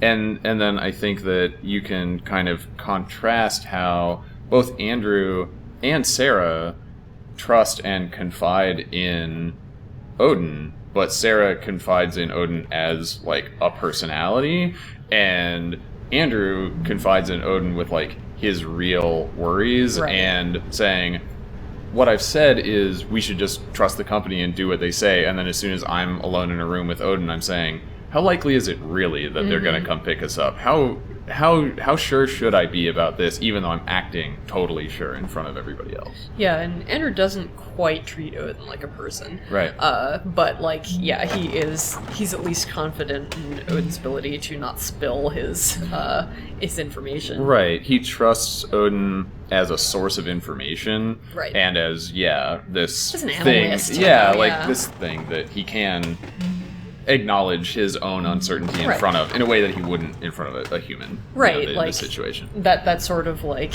your pet doesn't care if you're wearing pants kind of thing. Right. Yeah.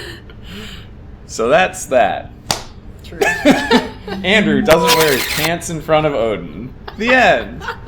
Andrew isn't wearing pants the entire game. And you didn't know it. How could you? Everybody was cool with it.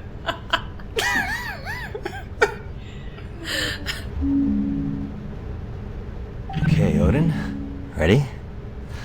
I'm gonna do it this time.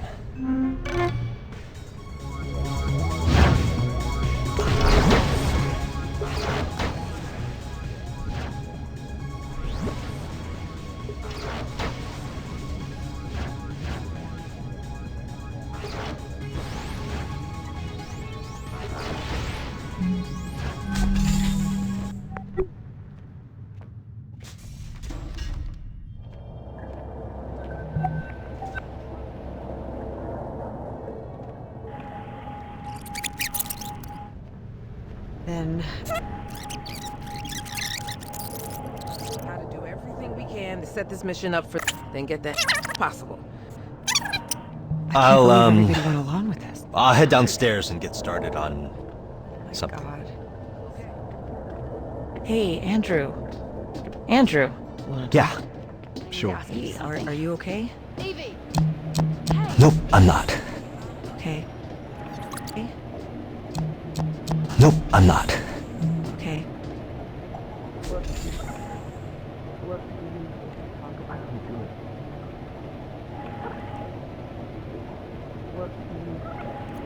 Okay. Hey? Evie! Nope, I'm not. I'm not. Okay. Nope, I'm not. Okay. Nope, I'm not.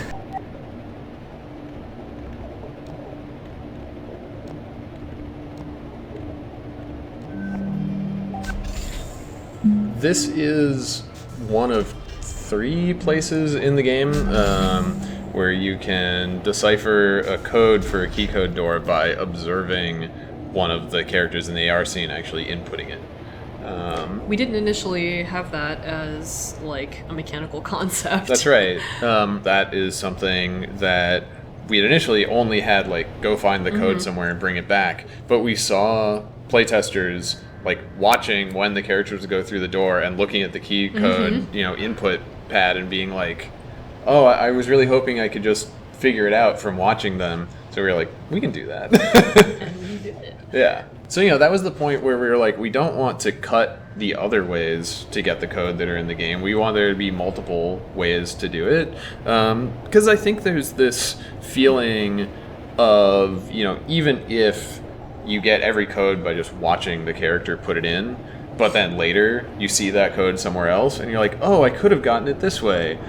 That's a cool feeling for the player to know that there was more than one way that they could have solved that problem. They see evidence of it, and kind of the way they got through it was up to how they were playing. Yeah.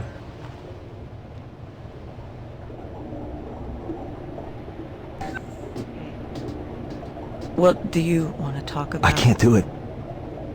I can't. This is all crazy. But you said you... I know. I know what I said. But what was I supposed to say? You all pressured me. Andrew. They really expect us to climb into some jury-rigged thing and ride it through space? Just because VT might not come pick us up. It's insane. And first we all have to get in cryo just for the privilege... Well, some of us do. Andrew, I don't know what to say. Burton and Nat need us. They need you. Well, I'm not doing it. I'm not getting in cryo. I'm gonna be the same one here. Nobody even considered that VT might come pick us up in time if we just wait. Nobody even considered it.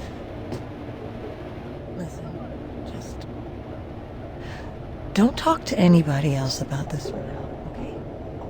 And if I were to call the crew into medical, you'd show up, right? I guess it depends what it is. Okay. Just give me a little time. So in Tacoma, one of the interesting things we got to do with the scenes is have characters interact with the world, but the world is in a different state than it was when the characters were interacting with it.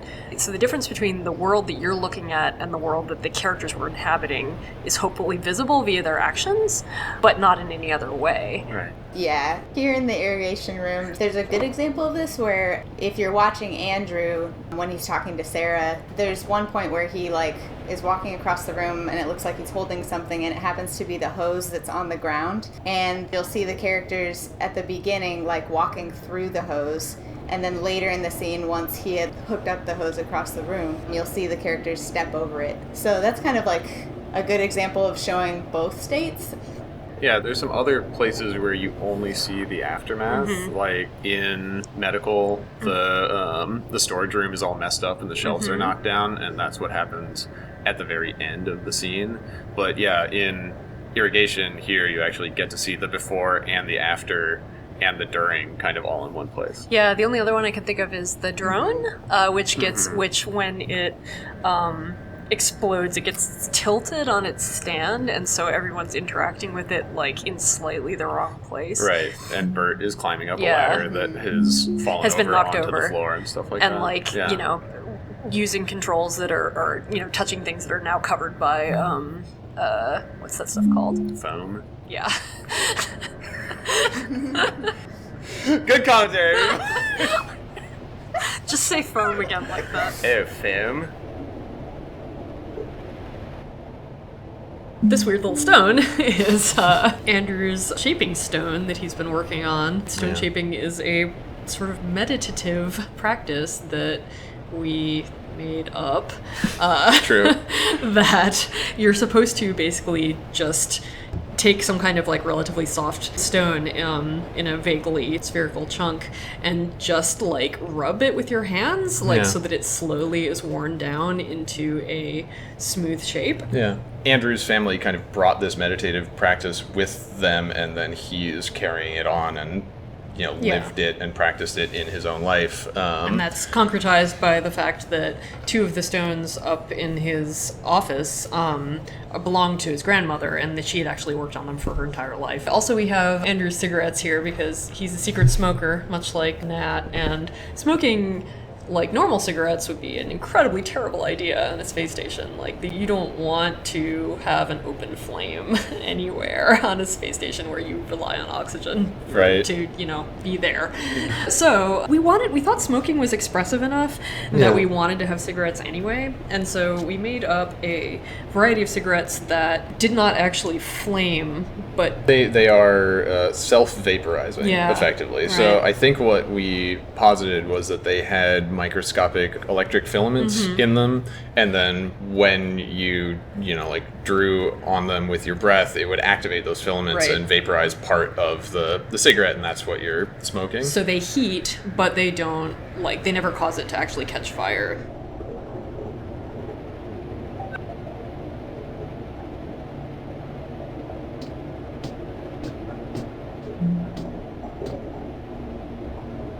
Hey, Odin? Yes, Andrew? What should I do? What do you mean? I don't know. I just want to go home. I understand. Do you? I believe that I do. Can you tell me the average time it's taken VT to send an evac crew to investigate situations like this? The average time between a remote facility losing ground contact and an investigative crew arriving on site is 98.4 hours. God damn it. Please try not to be worried, Andrew. That's easy for you to say. You don't have lungs. So, what do you think we should do? Standard operating procedure requires all crew to engage cryogenic hibernation until help arrives. Yeah, people die in cryo, right? I know. Sometimes. If we don't make it out of this, can you deliver a message to my family? I will do everything in my power.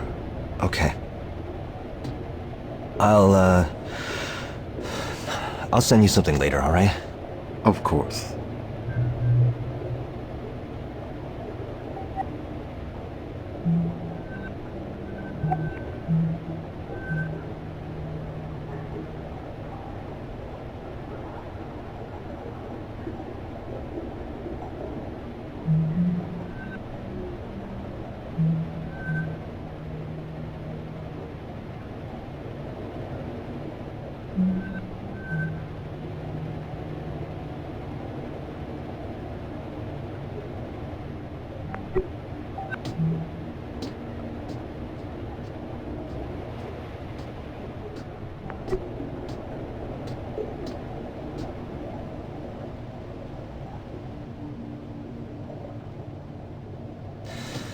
Well, looks like this'll work. Give us a few extra hours anyway. Thanks, Odin.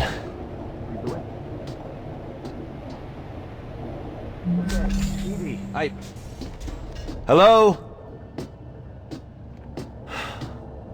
Guess I'll catch up with y'all later then.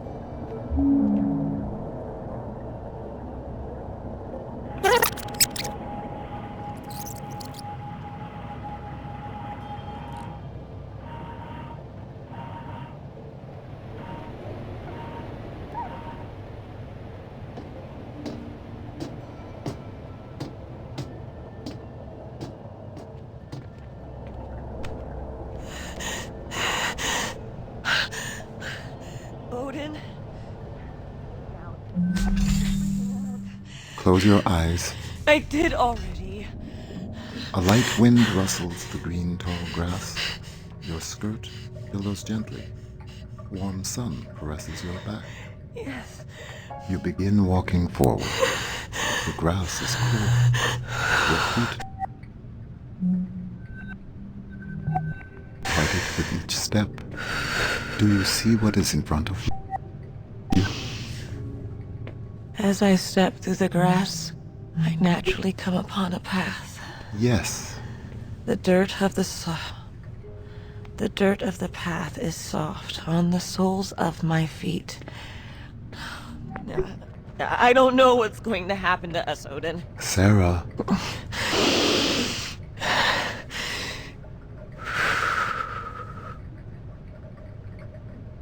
I am striding forward confidently upon my appointed path. Wherever it takes me is where I am meant to be. I am striding confidently on my appointed path. Sarah? Yes, Odin? Are you going to be all right? I think so. Oh, Evie. Do you think you could get everyone to medical? I want to make sure they've got the best shot at waking back up once they do go in.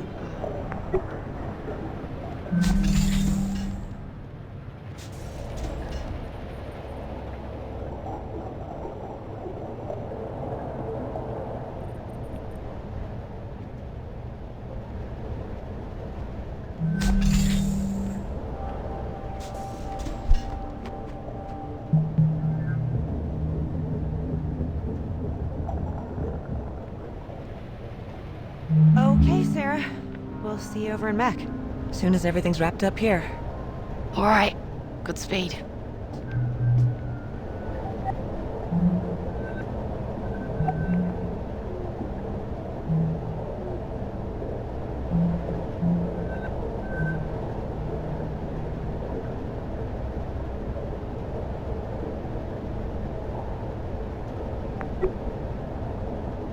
Once more into the breach. What? I don't know. I'm just thinking about how Evie and Clive are already in deep freeze. Did you read them? So this is medical. So it has facilities like exam room, but it also has, kind of storage for med supplies and any device that would be needed to check in on people medically. Very early on, the design of this space came from the story as it was at the time. So the story was written where Sarah and Andrew went through kind of a dramatic arc here, and that dramatic arc had moments, and those moments built so that the place was designed around making those moments happen in a very specific order. So what happened is we did that. We made a space where you're watching the AR scene and Sarah goes off into a room, but the room is locked, and you can't get through the locked door until you go watch another part of the scene and get a key to unlock it. And to build that and to make them walk a certain way and go off in a certain area, building the space to the AR scene ended up with this very awkward space. So we ended up scrapping that, but it did take trying it to go, let's design a space to the AR scene, and where we ended up was much more functional to the purpose of the wing and who would work there and who would live there and how would they live and how would they work. And I really like that sort of a neat outcome of having the AR scene blocked out in a space that already existed specifically in this wing in medical, is that you have moments like sort of later in the scene when Nat and Bert are, having their little like flirtatious moment where Nat jumps onto Bert. She sort of like tackle hugs her.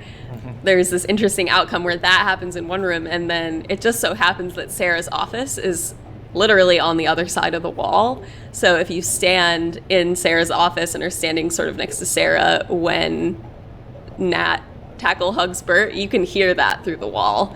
And Sarah and Andrew actually do react to that in the scene. And I thought that's like kind of a fun outcome. Like, we didn't plan that. That's just kind of how the AR scene ended up playing out based on how the space is laid out. Message they sent? Yeah. Why are we going into the supply closet? I got to talk to them a little bit right before Sarah took them down to cryo, and Evie was being so encouraging. They're putting all their faith in us, but But what? Right before they turned to go, just for a second, they looked so worried. Oh, baby. The clock is ticking, and I just keep thinking, what if the last time they saw each other is the last time they'll ever see each other? Don't think about that. How can I? How can you not think about it? So, you know the concept of partitioning from early century computing? Yeah, I think so. So, you have a data drive. Maybe one partition was your operating system, and the other one was like general data storage. And maybe you'd partition part of the drive off to contain something that might be unstable that you otherwise kind of, wanted not to interfere with anything else. There are certain things that are gonna help us get this done, but some things, they need to be partitioned off. Because thinking about them isn't gonna help us. But you're thinking about us, at least, aren't you? Yeah. And when I do let myself start thinking about how there's a possibility this is the last of our time together too, Nat? then I start thinking we should really make the most of it.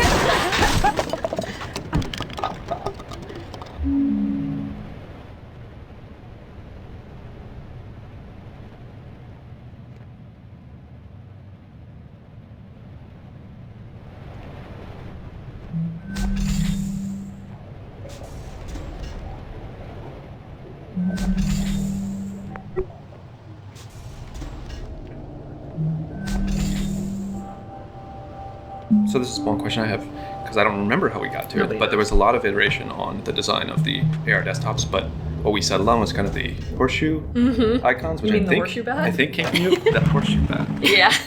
Well, we started out with the earliest versions of it being a grid of screens almost that would pop up in front of the player's vision. That felt kind of disorganized, so we brought things in for a short time to make it kind of like a taskbar at the bottom, which I think a lot of people are used to, which is why we went that way. It's a lot of phones, a lot of desktops use that.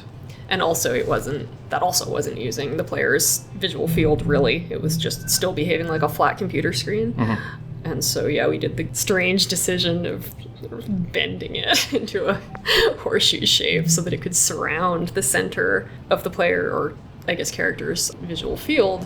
Instead of having it function like an actual phone where you have to look at it, the AR desktop takes advantage of the fact that it's actually in the world in front of you. You're not holding anything. You don't have to look down at an object. It can just be in your peripheral vision and you can look from side to side at it. It is partially a realistic usage scenario and partially also so that the player could actually see the world while looking at it. And yes, it makes a horseshoe bat. So this book here is actually written by an AI, one of the major Venturas AIs, called Fand, who's in charge of Kiribati City-State. Fand is really the only other positive, successful-seeming AI that acts the most human in our fiction. She's written this book here about how she came to, reorganize her domain. But it's also kind of like a philosophical book about mindfulness, which I think is a really interesting aspect of consciousness for an AI to be thinking about and to become an authority on. This book was something that Carla put together. We had agreed that we were we should have a book that was written by an AI to show more of what different AIs are in our world, so it doesn't just seem like it's Odin. Yeah. And then I guess there's other AIs, but to actually have some examples.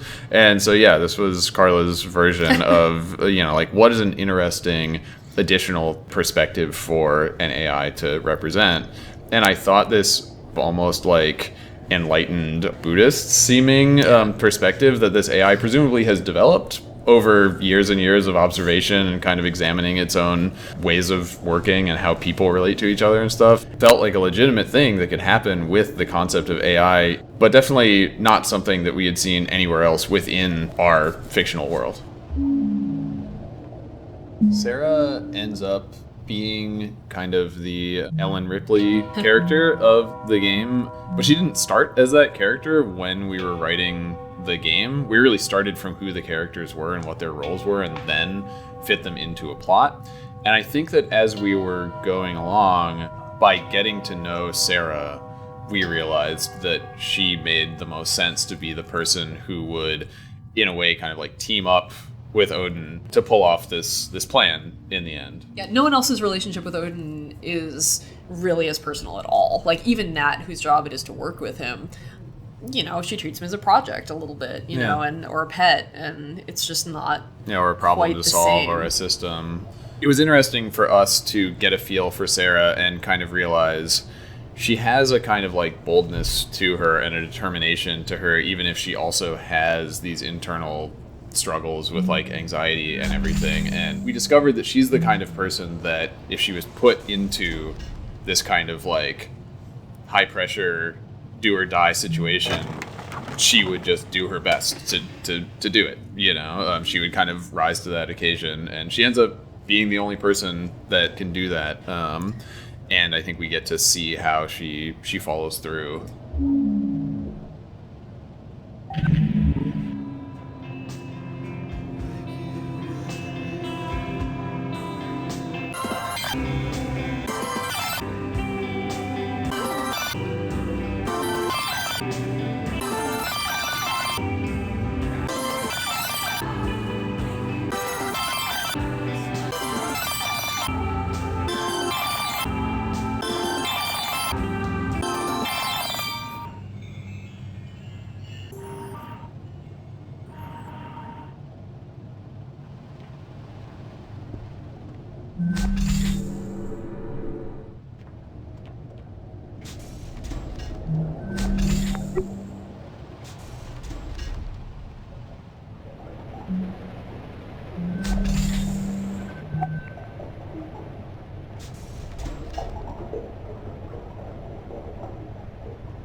So, about the visual design, I feel like a lot of the design came from, you know, the art side. Yeah. Well, Rebecca Mock gave us the concept art.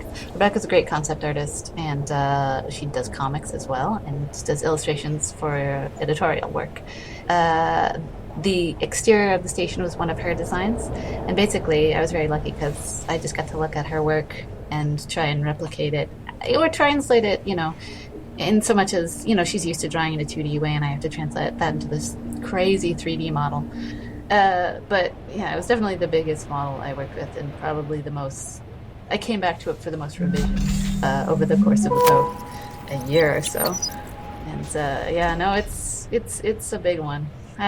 At the end, I was like, okay, you know, it's a little overwhelming, but you know, seeing it now moving and whatnot, and all hooked up, it's pretty cool.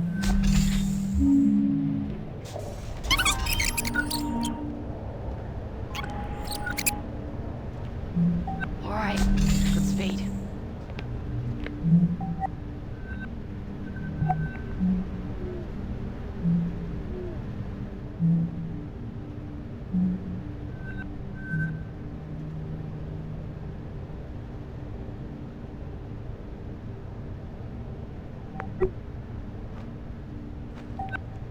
Oh, Odin, did I do the right thing? In what regard?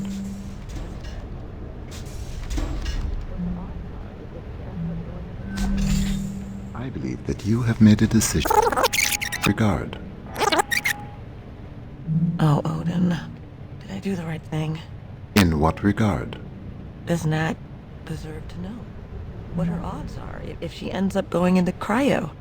I believe that you have made a decision with both Roberta and Natalie's best interests at heart.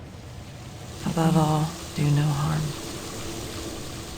If we do make it out of this thing, Nat's going to have to find out I didn't tell her everything at some point. I believe that is a bridge to be crossed at a later date. Andrew is here for his exam. Oh. Send him in. So you showed up for your exam? I did. So does that mean you've decided to... What's gonna happen to us, Sarah? What? Well, Bert and Nat are going to fix up the drone with life support, and then we're... No. I mean... What if things don't work out? And we're still stuck in cryo? Oh. Well, When you go into stabilizing sleep, it feels just like any other sleep, really. The body effectively goes into a controlled hypothermic coma. Do you dream? Sometimes. Sometimes very intense dreams. And then what? After a certain amount of time, your body slows down too much, things start shutting down. Don't wake back up.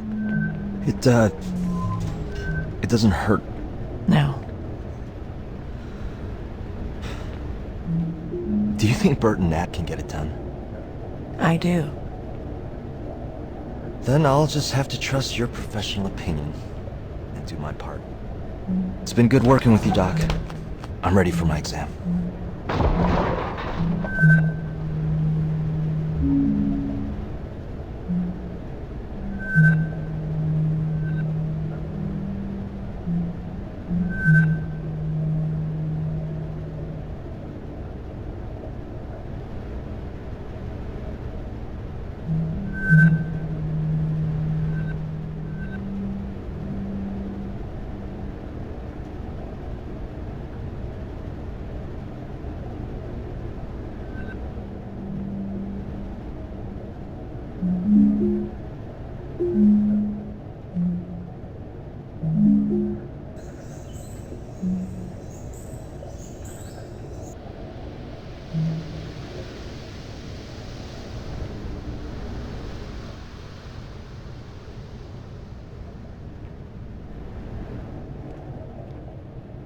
When you look at a character's collection of books, like when you look at Sarah's books here in her office, I think that we tried to reinforce some of the themes or some of the character's main concerns or interests or anxieties through what they had on their bookshelves. So with Sarah, you know, she's a doctor, so she has health and nutrition and you know, doctor stuff, but she also is a reader and a thoughtful person, so she has fiction and poetry, and she also has a lot of anxiety, so there's sort of both meditation and books specifically about dealing with anxiety, and she also comes from a Muslim background, and I think through the books you get the idea that she looks at her faith from almost like an academic perspective or an analytical perspective, and I think you can tell that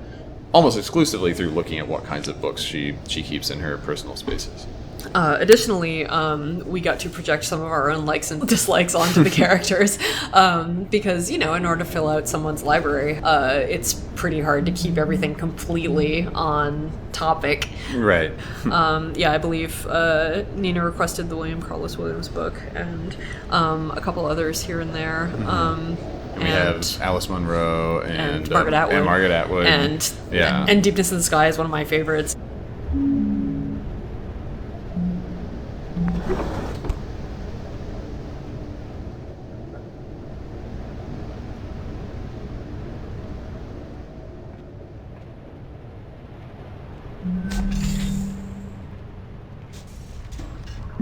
Tacoma Station went through this big overhaul partway through development.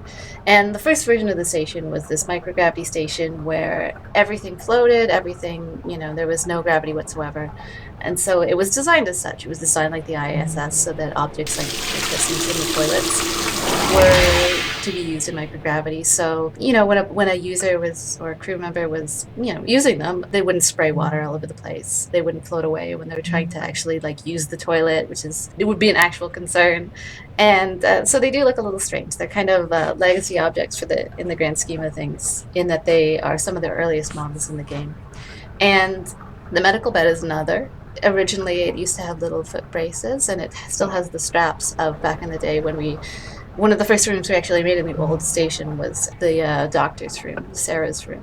And so we added those details so that a patient wouldn't float away. So the straps are still there, and actually the toilet's got a reskin. But why we still kept those models in the game is just because, you know, when you're doing small independent development, there's only so much bandwidth that you have, and the time it takes to actually redoing the entire model is not insubstantial, especially when there's only one or two full-time modelers on the crew. So we reskinned them and we kept them, and, you know, it's one of those things where you got to pick your battles. And surely, I mean, I kind of like them, so it's, you know, I'm not too worried about it.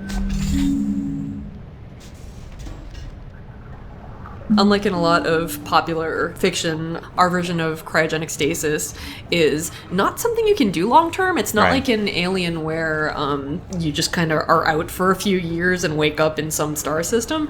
It's much more unstable and short term than that. Yeah. You're in cryo so that you can get to surgery, but not so that you can just be preserved for an indefinite amount of time. Yeah. What we're seeing in the crew medical charts that are here in the exam room is the idea that most people in the situation of the crew is in, if they had to go into cryo for, you know, a couple or a few days, they would probably be fine. But part of that, in the case of the crew of Tacoma, is that most people in developed countries in our fiction get a selection of gene filtering procedures done to them, like in utero. And it's sort of along the lines of people getting vaccines now, but it's being able to tweak people's genes to make them not be susceptible to certain congenital illnesses or you know, other conditions. But when you look at these charts, it turns out that Nat never had any gene filtering done, and so because of her condition, it makes it much, much more dangerous for her as an individual. Yeah, I think we figured out that mitral stenosis would be a particularly dangerous condition to have if you were going to be basically hypothermic for long periods of time. That's actually like a real danger, so... You as a player might notice a few different references to Tina in the game. There's the screaming Tina that you might see on the specialty cocktails board in the kitchen, which you then may later discover refers to the skeleton here in Med, that you can put the skull back on the skeleton and then put the hat on the skull, and the hat is labeled Tina, which means the skeleton's name is Tina. But all of this Tina nonsense is a reference to our next door office mate. The office that we made Tacoma in is in an old building with thin walls. And there was a company next door to ours that we would hear this woman screaming through the wall with some frequency, either because she was so angry or so amused by things. Just shrieking, like, most of the time. A lot of the time. Tina was very energetic. Yeah. So to be clear, her name wasn't Tina. No.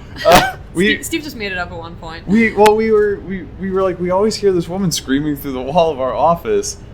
We have to be able to refer to her as something. Rather than, like, go over and introduce ourselves and, you know, like, ask her what her name was, we were like, well, we'll just name this phenomenon Tina.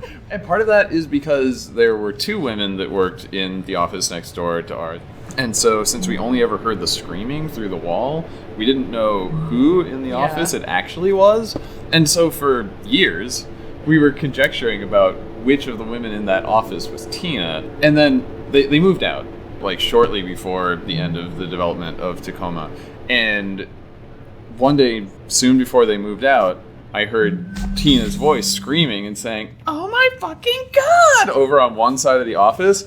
And then Tina, on the other side of the office, respond with, "Are you fucking kidding me?" And I realized it was both of them, and they both screamed like that all the time, and that's why we heard so much screaming over there. So they had a corporate culture of screaming.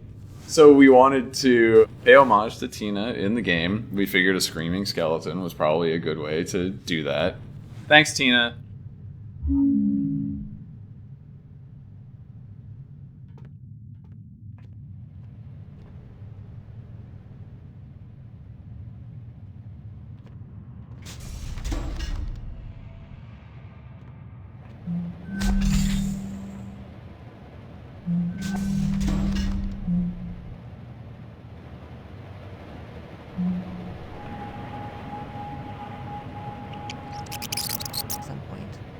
I believe that is a bridge to be crossed at a later date. Oh, Odin.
Odin, is Sarah ready for me?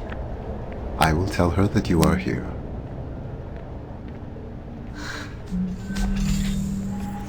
There's a bridge. Cinnamon. So you showed up for your exam? I did. Venturis, we look boldly into the future, not backwards.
So with regards to art direction, when we originally conceived of the station, we were talking about wall colors for each of the wings, and we wanted each wing to be the color of the crew member who lived in it. So, you know, Evie's is purple, so originally the kitchen was as a nice purple color, and the wing you're standing in now in engineering would be orange to match Bert, etc.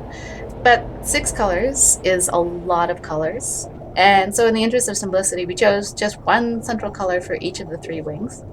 And they're not particularly tied to any character. They're just, you know, nice to look at or evoked a nice feeling. So green for personnel, blue for biomed, and an industrial-ish orange for engineering. Paring things down or opting for simplicity is something that I, as an art person, I found I rarely regret, and especially as it pertains to player flow. The idea of having 6 different colors, I could see how that would get confusing after a while, and so we sort of opted to go the way that we did, and I think that it really helps with regards to landmarking. You know, you realize you're in the same wing, and then you'll traverse to a different wing, and it's a different color, and you know you're in a different area. So I'm glad that we sort of simplified things the way we did.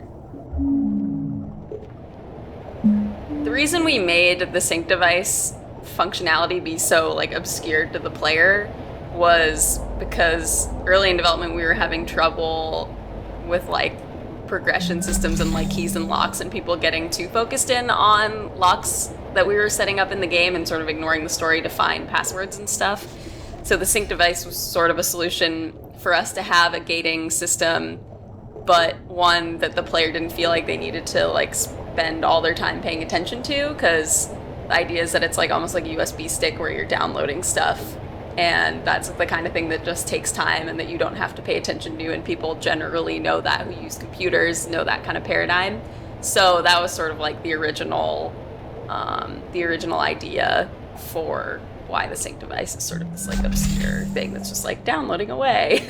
Why we're not like having you have to keep track of like every single little thing you're doing and how it affects the percentage. Like, it doesn't really matter. It's just about like you exploring the space and not having to worry about it. The hope is that you stand in front of it and you plug the sync device in and you watch it tick slowly to 0.1 and then you're like, oh well, yeah, no, I'm gonna go look at other stuff. yeah, exactly.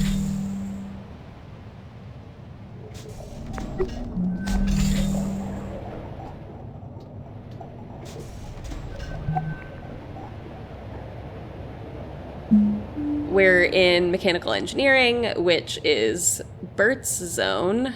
One of the big considerations when we were working on designing each level in Tacoma, each wing, was how does the player sort of encounter each room and in what order? For example, we have most of the bunks be kind of like tucked away in the back of each wing, usually with sort of an entryway or a longer hallway that kind of separates it from the main working areas.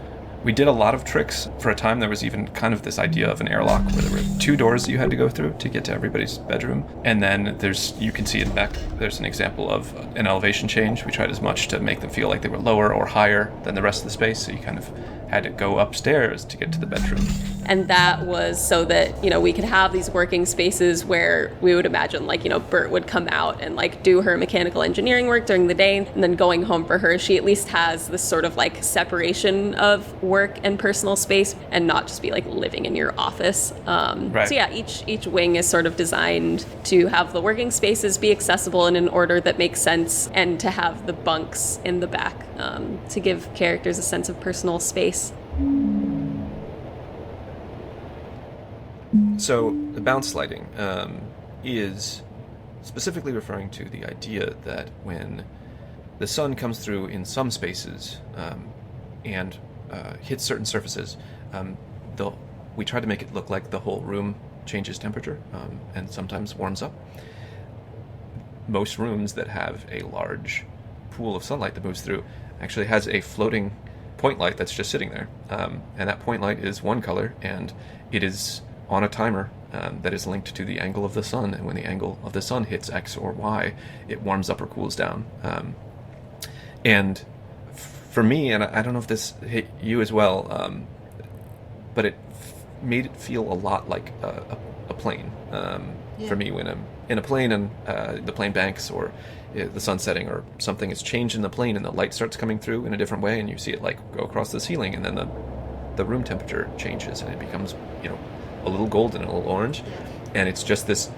You can be watching a movie in the back of a seat at a plane, and then suddenly you're like, oh, I'm flying through the air. Yeah, I think it's lovely. I think it's a really nice effect.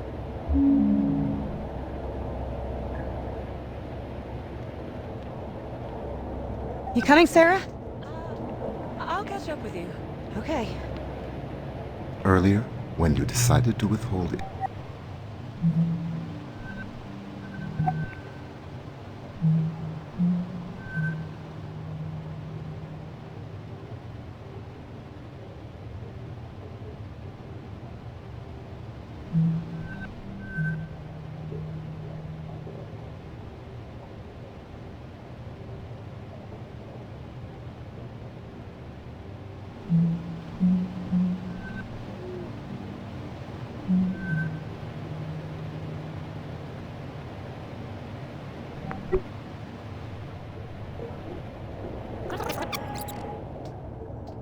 You coming, Sarah? You coming, Sarah?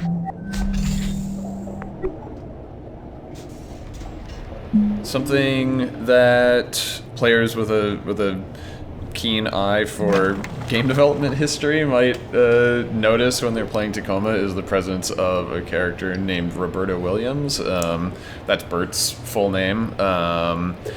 And people have asked, is that a reference to Roberta Williams, the creator of King's Quest and co-founder of Sierra Online? And the answer is yeah, of course it is. I tend to enjoy when occasionally in fiction there's a fictional character that quote unquote just happens to have the same name as a real world historical figure or famous person or whatever, like Sheriff Harry S. Truman in Twin Peaks or something like that. And so I kind of wanted to do that.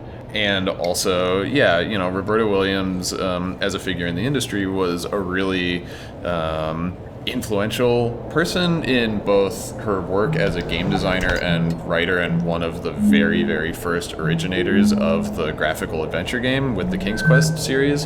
And so anyway, we see, I think, what we do with games like Tacoma as kind of having one foot in traditional adventure games and one foot in immersive sim influenced, games that come from the Looking Glass tradition of games like Thief and System Shock.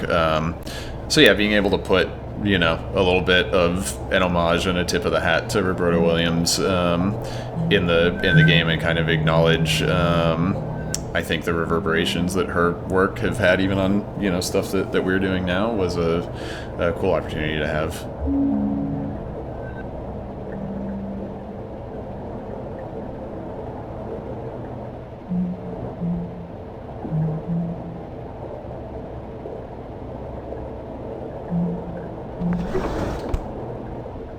In Tacoma, one of the things that we wanted to acknowledge was to have some evidence of how, you know, geopolitical changes had happened over time. And so, yeah, you know, when you look at, for instance, the flags over Bert's workstation, or when you look at the crew IDs that you can find all throughout the station, the parts of the world that people hail from are not one-to-one with countries or city-states or nation-states necessarily that exist in those forms today.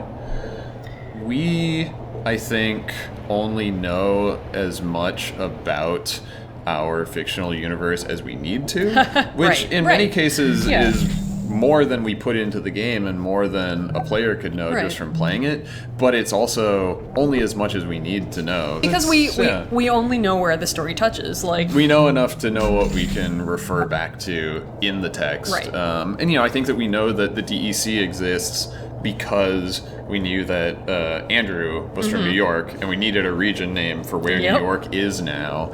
But, you know, we don't have a ton of knowledge about what's going on in parts of the world that the game doesn't touch. But hopefully there's still enough of, like, territory surrounding what you actually see in the game that the player kind of gets glimpses of, that you get a feeling of sort of cohesive external richness, world. yeah.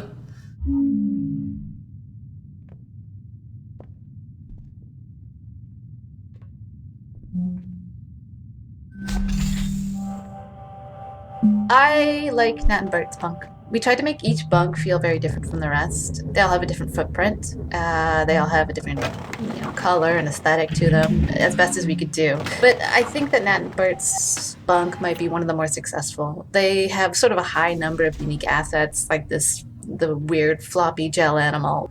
They have the mouth guard, and mouth guard is directly modeled on my own mouth guard. I was holding it in my hand as I sculpted it, so in a way, those are my teeth in the game.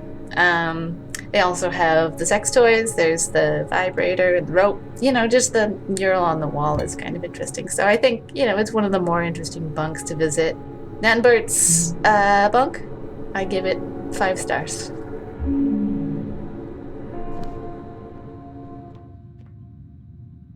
We're going to talk about filled animals, which there is one of in Tacoma.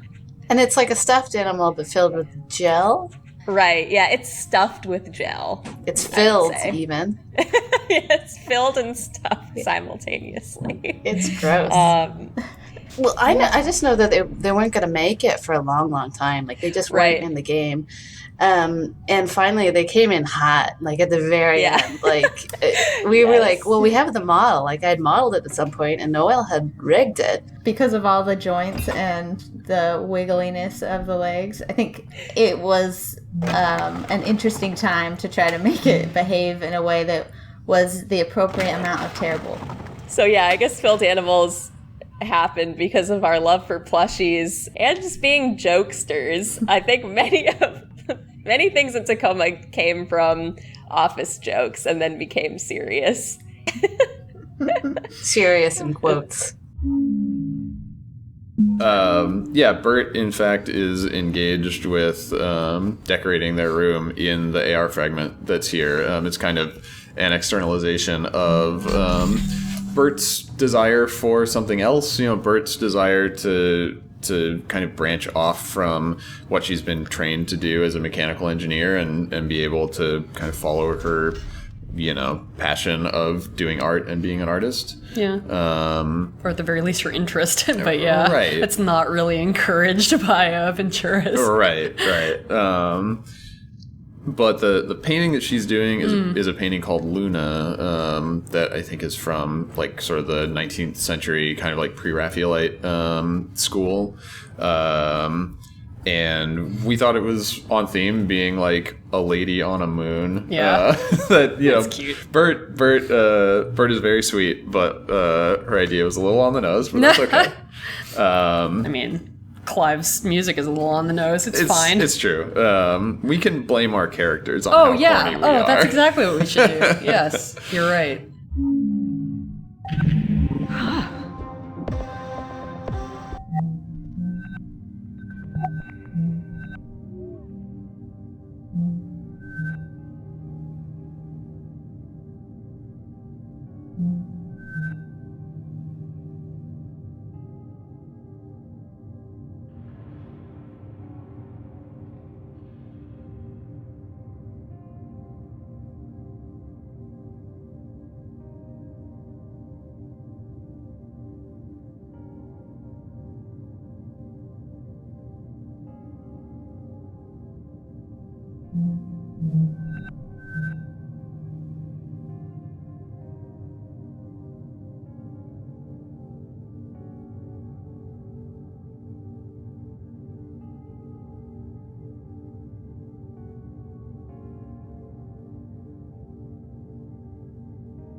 All right.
Nah, I'm good.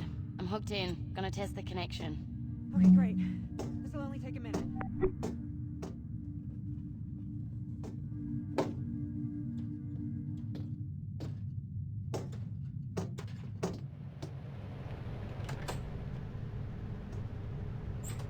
Power cell showing green. How's yours look, baby? Voltage adapter in place. Ready to rock. Hit it.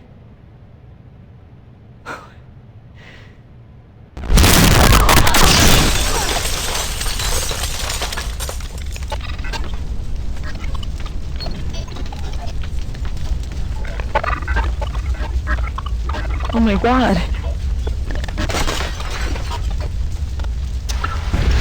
Are you okay?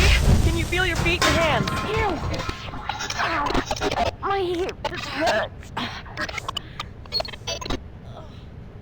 Bert? Bert! Bert! Bert! 1, 2, 3. Bert, can you hear me? 1, 2, 3. Did it work?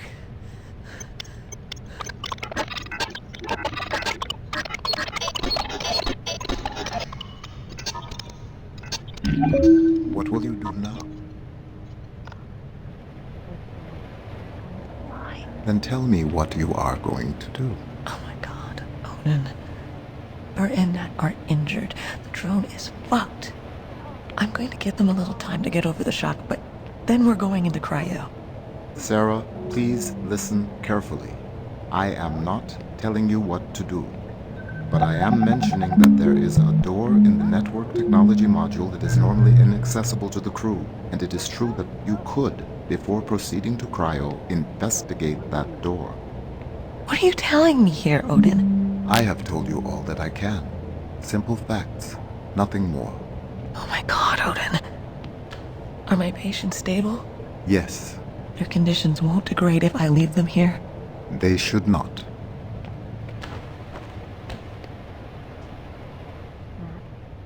There's some door in networking that we can't normally get into? Yeah, it's Odin's hardware compartment, but we're not allowed direct access. Why? Where is it? What have you got on your mind, Doc? Please, I'm sorry. Look, that fire just burned up a lot of our time. Here. It's here. In networking. You'll have to go through the maintenance shaft to get there. Here's the technical access code. Okay. You don't let her go to sleep. And you don't let her move. Sarah, what's going on? I wish I knew. I'm gonna go find out.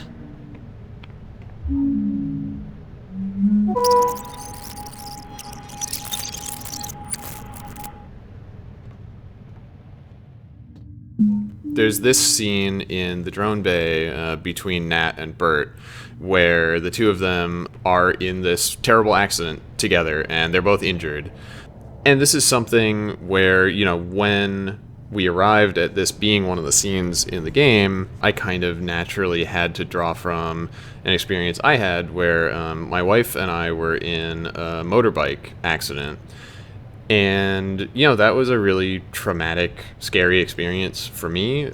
Yeah, I think probably the hardest part of that to relive or draw from is, you know, there's the part in that scene where Bert is thrown off the ladder and hits her head and is knocked out, and Nat also falls down the ramp, but then she turns and just sees Bert lying there and calls out to her and doesn't get any response. And, you know, I have a very vivid memory. In our accident, a car ran a red light and went right in front of us, and the motorbike went straight into the side of the car, and I was thrown into the intersection, and Rachel just hit the side of the car and ended up basically right where the accident happened. And so, you know, I was thrown probably a couple dozen feet and ended up in the middle of the intersection.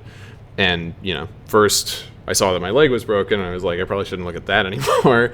And then I looked over and saw Rachel lying there with her back to me, just like in the fetal position on the ground, just not moving. And, you know, I called out to her, and I didn't know if she was alive or not. And that's a crazy position to be in. And that's the position that Nat was in. It's just like, I see you lying there. I don't know what's happened to you. And I can't. Because I, like, the kind of, like, unbearable moment in that scene where Nat is just, like, dragging herself across the floor to Bert is, like, something that I didn't do because I started to. And then people ran up to me and were like, stop. Like, okay, like, I'm going to go check on her. You stay here, right? But, you know, that moment of uncertainty when somebody you care about is, like, clearly injured and you don't know how bad. It was a crazy thing to live through, and I'm glad that, you know, for us it worked out because we're both pretty much fine now. You know, it was one of those things where when I realized I was writing this scene, I kind of knew some of the things that had to go into it, but it doesn't always make it that easy to actually have to, like, live back through to put it into the game. The drone bay, the bones of it, are based on this wonderful piece of concept art we have by Rebecca Mock, who has long been one of my favorite illustrators. So I wasn't able really to hit all of the details here in our concept art for the final room, but I think, you know, we managed to get the broad strokes of it. And some of the things, some of the assets, like the door up at the top, we had to reuse from previous versions of the station or previous areas in the station. But I think it turned out pretty cool and pretty dramatic, and I like this room a lot because it feels like a stage in how theatrical it is. It's how, like, it has the central focus of the drone itself and the raised areas and basically, like, actors. And, you know, it was one of the final rooms, I think, to actually come together. But, yeah, the drone room, I really like it. To withhold information from that.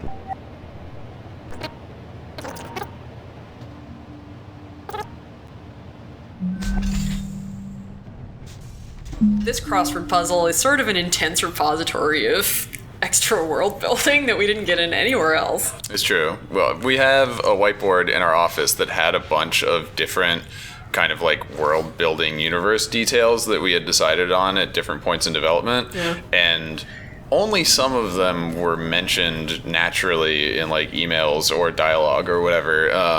So this crossword was a good place to just sort of jam in a Rosetta Stone of like what else is happening on Earth and in orbit that you don't see on Tacoma. Something that's fun about doing speculative fiction is being able to do weird, obscure universe building stuff, but you also never really want to like foreground that and make it be like understand every detail of our stupid lore. You have to deal with it. But people that actually really care about that stuff are probably willing to do a fictional crossword puzzle to understand like all of the underpinnings of the year 2088. I don't know if people can do this crossword puzzle if they don't like actually know the answer. It's true. I think that like one challenge with this was just like fitting the clues and a crossword puzzle onto one page. Yeah, that was legible. Right, so you could actually read it when you examined it. And I think that there might be a couple fewer lines on the puzzle than there are clues. That might be. So I'm sorry if you can't actually complete this crossword puzzle, but the Venturer magazine doesn't really do careful quality control because they don't care. They don't care at all. Sorry, everybody. Yeah. At one point, I decided to make a variety of beer that was named the same as your small child. Yes. It's true. It was a surprise. Yeah, did we surprise you with it? You guys pranked me. I needed more stuff to put on the packaging because there's always basically infinite things that you have to put on packaging, and I'm like, I can't read that much about your child. What am I gonna do? So I asked Steve for I was like, do you have any good timing quotes, because you're a very quotable person, and so Steve looked up some old tweets of yours and we kind of put them on the beer cans. You kind of put them on the beer. Kind of. So I think we should set up the one detail that's missing here. Oh, That's which very one's important to that? me. I don't know. Yeah. I mean, that's important, right? I had no idea. So that's why it's a prank. It's not a prank that it's my daughter's name. The real prank it's all a is, prank. here's your goofy words. God, they're so good though. On a can.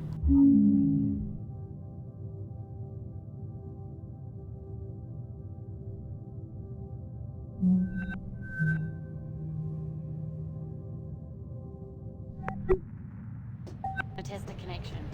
Okay, great.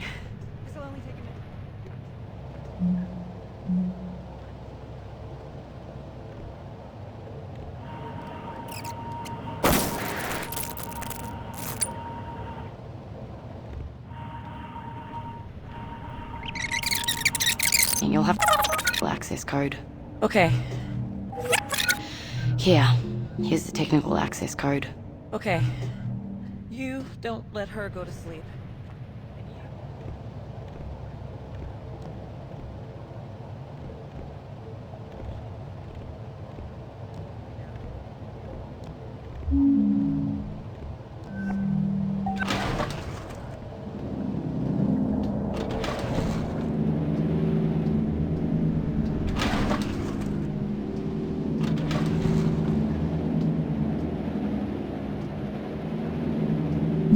Was there something special about the wedding ring put back? Originally, the way that Chivo worked is you had to pick it up and carry it all the way back to the ship, and then you had to finish the game with either it in your hand or it just kind of within the confines of the ship, so there was a tracker volume, but now you just click it and it's implied that Amy like puts it in her pocket. I see. That's cool. Yeah, I always imagined like there would be some weird wedding ring put back, like a little like cup, a wedding ring cup in Amy's ship. Have like one of those ring holder hands. Yeah. Oh yeah. Oh my god, those are so creepy. Not all of the AR fragments have voice clips associated with them, and not all of them are like primarily concerned with music, but this is the AR fragments are our space to put diegetic music into the game to basically hear the music that characters were listening to when these moments happened. The music element of AR fragments was a cool place to be able to involve different musicians in Tacoma.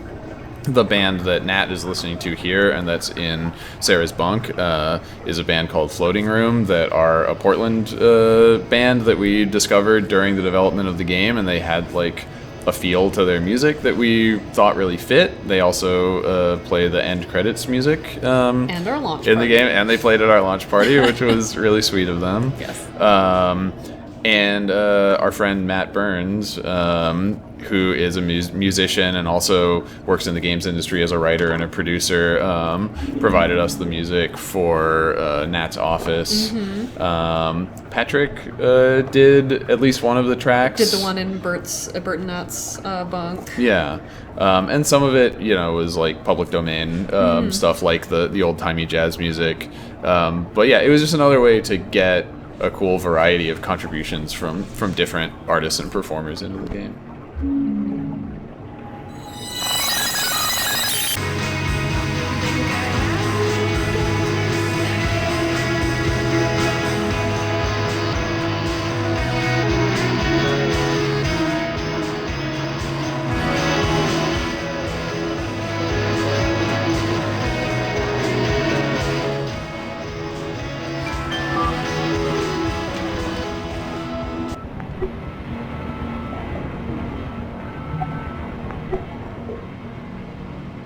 One of the things that happens when you're working with a smaller team is that you can have interactions with everyone on the team, and that is something that I dearly miss. That was certainly almost true, I would say, of my earliest games, the Starfighter games at LucasArts. I had connection with a large amount of the team because our engineering group was pretty small in that, and so we all wore multiple hats. So I worked with all of the designers and many of specific types of artists. So we had environment artists that I often worked a lot with, but maybe not the artists who made the ships. Here, literally every person on the team I can have spent some time with and talked about some particular aspect that I need to know about or to help them do their job better if possible. So that's a thing that's greatly changed moving to this. When I worked on larger teams with big teams of engineers, I spent almost all of my time with engineers, and it was only when specific designers or artists had specific needs of our group that they would come to me.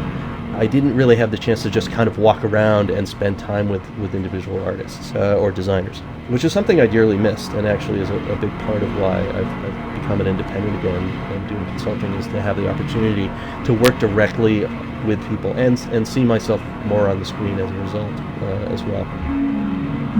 We're here to talk about working together as programmers.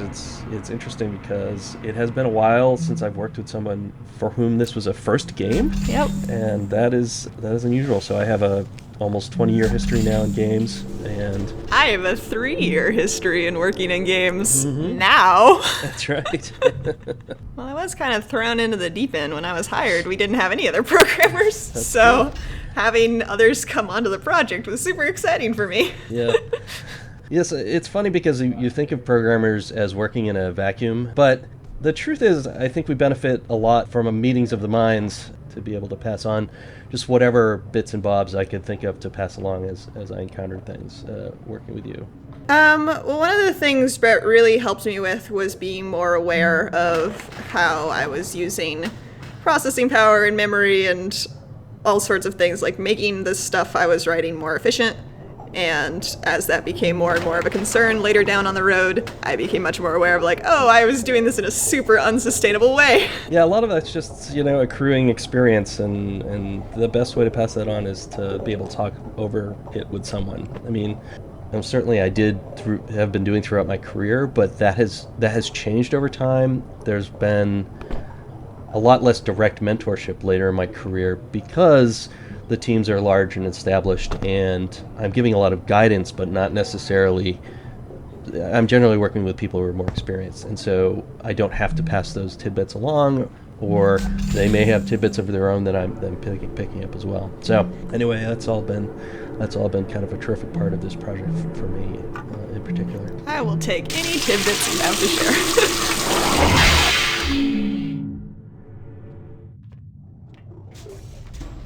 I did most of the product labels in Tacoma. I had some help from some of our contract artists, but I feel like I spent most of my time on this game just making up boxes for things.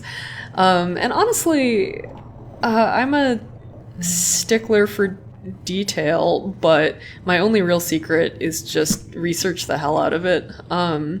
Just look up everything you can find that is in that space as a product and try to distill the main concepts into something that you can make happen.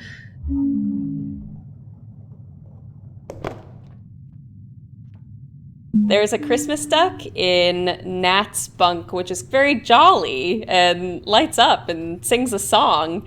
And Patrick composed the lovely song, and I kind of set it up to be interactive so you can, like, you know, click it to turn it on and off and stuff. Where did the song come from for you? Yeah, the main thing was just to kind of get, like, you know, that classic kind of MIDI piano sound, almost like the sound like when you open greeting cards and they play those, like, obnoxious tones at you. So it's just like it's just a piano sound that I, like, really bit reduced and simulated sending it through a really small speaker to kind of sell the idea that it was maybe cheaply manufactured. Oh my god, that's so cool. Wait, so did you were playing it through, like, a real, like, physical tiny speaker? Yeah, like a tiny speaker. Yeah. Oh my god, that's so cool.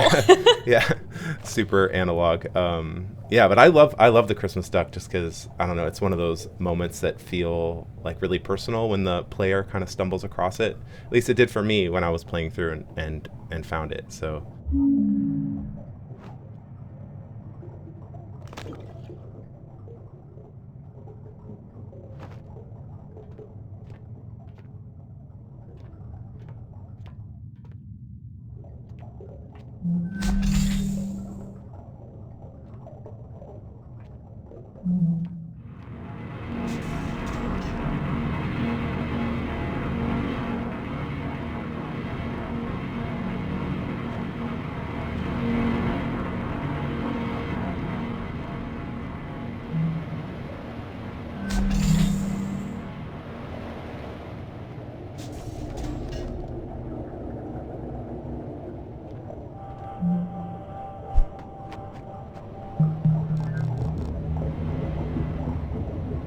So the concept behind One Vein is that they are an augmented reality boy band, which is to say one of them is a physical person, i.e. Marcus, and the other two are projections. Like alternate personalities, kind of. Like Hatsune Miku. Much like. But they do look like real people as opposed to... It's true. It's And importantly, the song that Nat is listening to in the shower was written by our one intern, Dylan, who's amazing. Yes. And he just wrote the One Vein song, the official One Vein song, and you can get it on Bandcamp. Yeah. And so he brought life to the One Vein band and wrote the lyrics. And sang each part. Yeah. In character. Which is exactly like what the fiction is. 'Cause Right. It's the one guy. Exactly. So it's basically perfect. Like, I remember there was one day where we were in the office and we were talking about naming them, and it was somehow like went from Veiny Johnny to Wizard Marcus and Marcus. Well, I thought I thought that it basically started as us saying that the character's going to have different archetypes, kind of. You know, because a lot of boy bands, it's like, he's the bad boy with a leather jacket, and he's the sporty guy, and he's the nice guy with glasses. And so we were like, well, there's Marcus, who's just the general sexy, stylish boy band guy. And then there's Veiny Johnny, who's the sports boy. And then we were like, and then what else? It's like, what if one of them was just a wizard or a magician or some sort of magic user? Probably Tynan came up with that. Let's be honest. Well, I mean, if it was Tynan, he would have been like, one of them's a skeleton warrior. That's a good point. But yeah, I think we were like, what are their archetypes? One of them could be a wizard. And then from there, we were just riffing, and we were like, what if his name was just Wizard Marcus? Because he was the wizard version of Marcus. So good. And now we live in hell. By the way, I like that the human boy is just the all-purpose boy. general. And then, like, somehow sports is like a fantasy thing very alongside special. wizards. Yeah, it's fine. Accurate. Sports are fantasy. Yeah, I agree.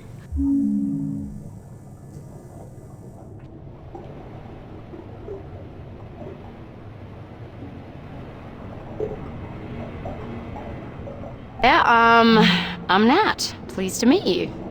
Hello, I am Odin. I look forward to working together. Same here, mate.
I come from this background, art-wise, of illustration. When I first went to school, it wasn't for games. It was for book illustration. And, you know, it's a very traditional... a lot of the tools that you work with, if you're not working with Photoshop, are literally things like paint and scratchboard and very physical media. And eventually, in my career, I decided I really wanted to work in games. So, you know, I moved to digital and 3D tools like Maya and ZBrush, and in this case, more recently, the Substance programs. There's this evolutionary biology idea of the Red Queen's race, where the faster you run, the more you stand still, sort of thing. And with game art, because it's constantly evolving, all the technology's changing all the time, everyone's making new tools, always finding new ways of making things look cool. There's this process of always learning that, I mean, you always have to learn in illustration too, yeah, but kind of once you get a handle on painting, you sort of know what you're in for. But with game art tools, the moment you feel like you've mastered a game art tool is the moment a new one comes out that does something even better. So it's a very exciting world to work in, but at the same time, if you don't like learning things, it's, you know, it can be quite difficult, and sometimes it is frustrating. But, you know, the principles of it are more or less, they sort of stay the same. So, you know, if you're struggling with it at all, it's basically the patience that is the main skill you have to learn for game art. It's not necessarily whether you know Maya or not, it's whether or not you stick with it. But, yeah, game art, it's a lot. Network technology is a funny wing for me because I made the gray block of it at least 3 separate times, like starting from scratch, like literally building the wing from scratch 3 separate times in gray block form, which is more than any other wing. And it was also, I think, one of the earliest wings that I worked on. Because it was one of the earliest gray blocks that I was doing, I was adding all sorts of like different purposed rooms to the wing originally. And in the process of like cutting a lot of those rooms and making the space more focused, it just made the most sense to like scrap the whole level and start from scratch. So the core of it would be designed to support a more focused space. Right.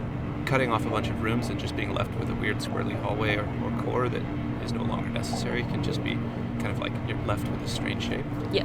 And also, like, even though I was remaking it, like the core concept was still there. Like I kept that circular staircase kind of thing in it from the beginning and never fully trashed that idea.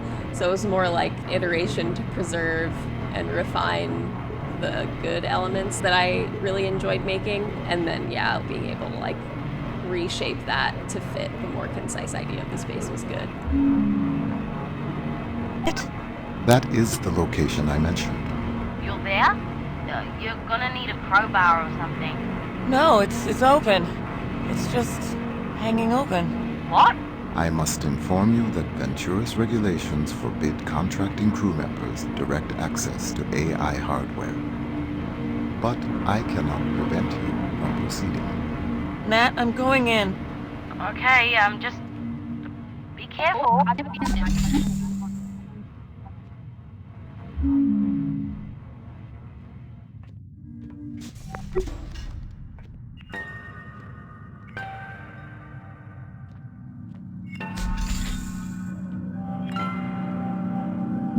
Odin's wetware is this little drawer that, with the gold handle that Amy pulls out of this pillar and takes back to her ship. And the player doesn't really get a long look at Odin during the little animation that plays. So I am including a little snapshot render of the model itself.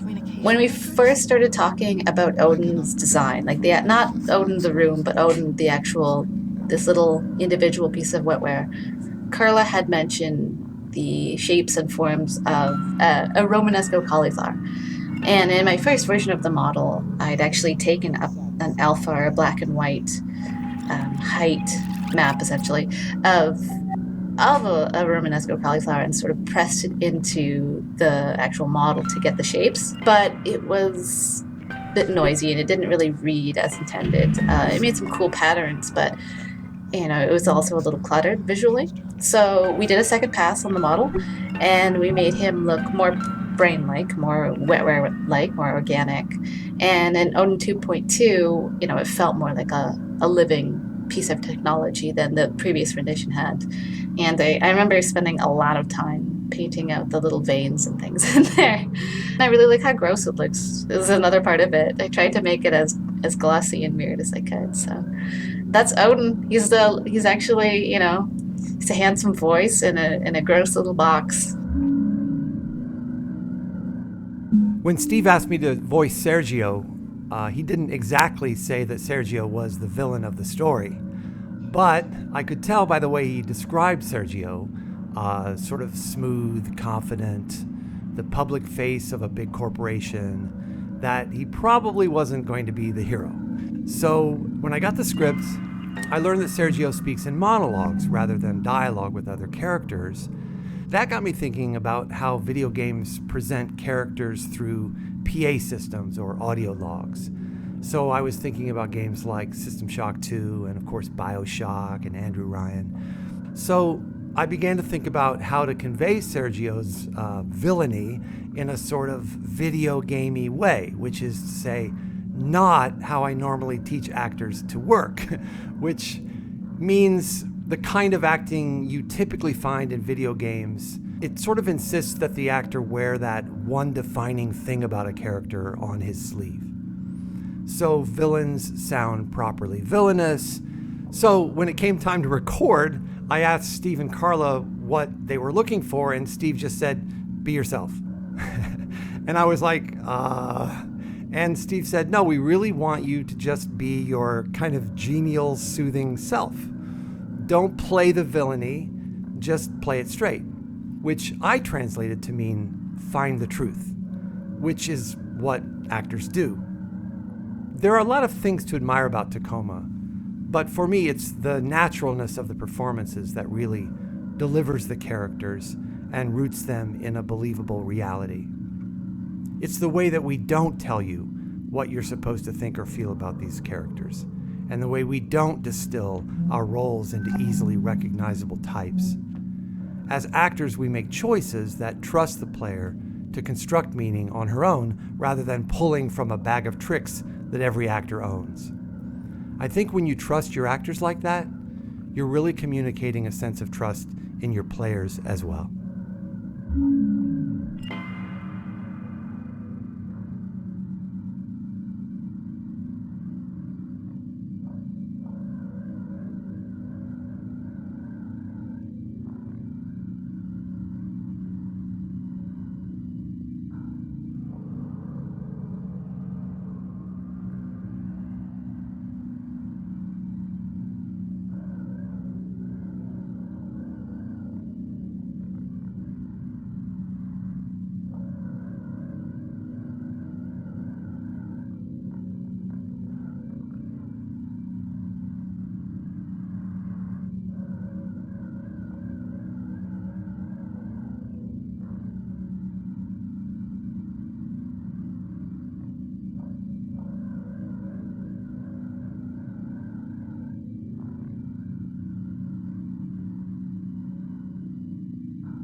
Is this... What is all this? Communication records? I cannot prevent you from accessing exposed data in this restricted area.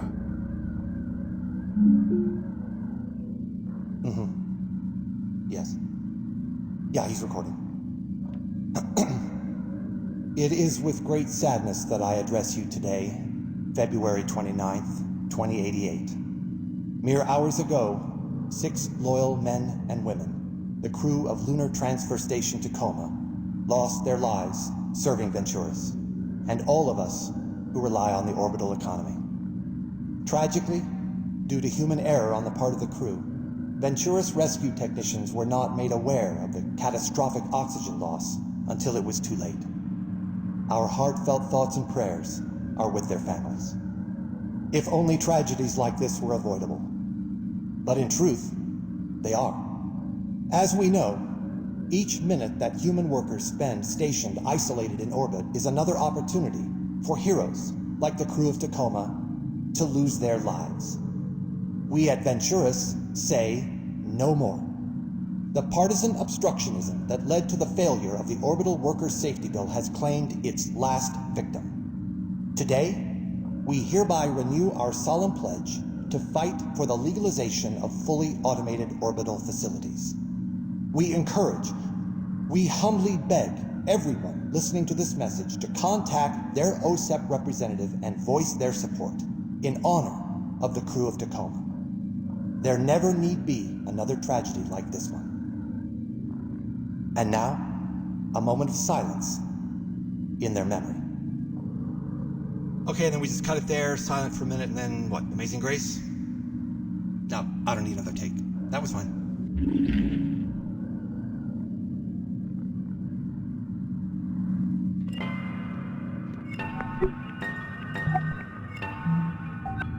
Odin. Thank you. Hailing any ship. Any ship within radio range of Lunar Transfer Station Tacoma. This is an SOS. Is anybody out there?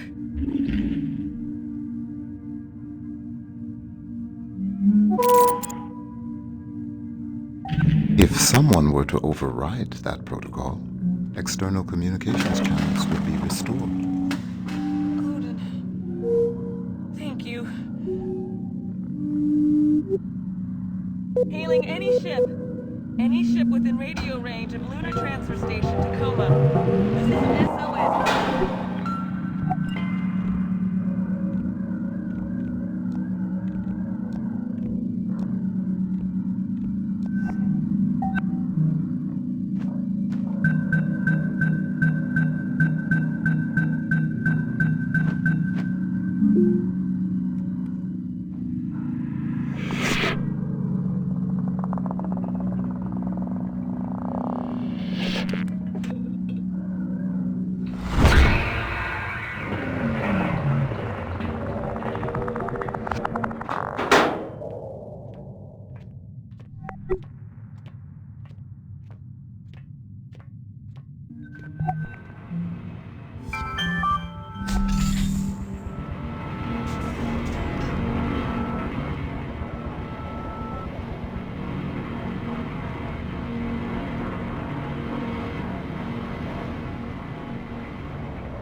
waking up.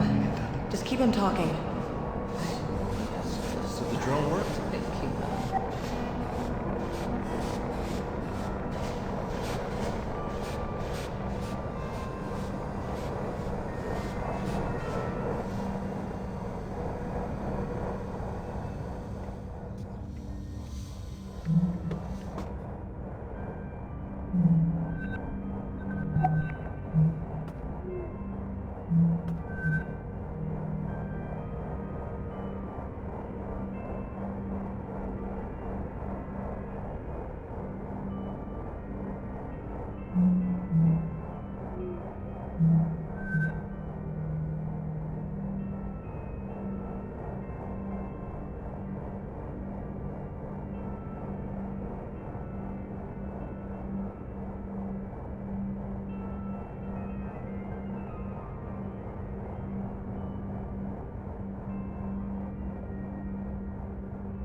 No, the drone didn't work.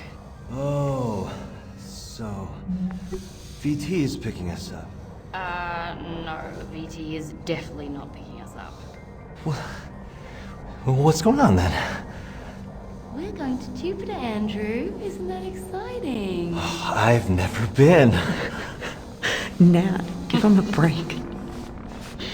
We're not going to be home for a while. Right? You're not going to miss your kid's graduation or anything, are you? Oh, Nicholas, no. Yeah, you know Nicholas, why he would never do something like that. She said they'd be kind of out of it for a while. Andrew, what's important is we're getting out of this alive. We're going to be somewhere where VT can't touch us for a good, long while. We're going to be safe. Okay, good. Yeah, it's good.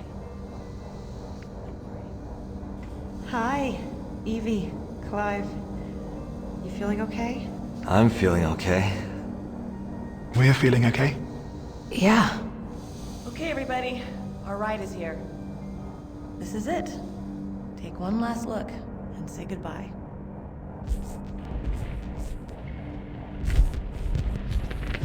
All right. Let's go.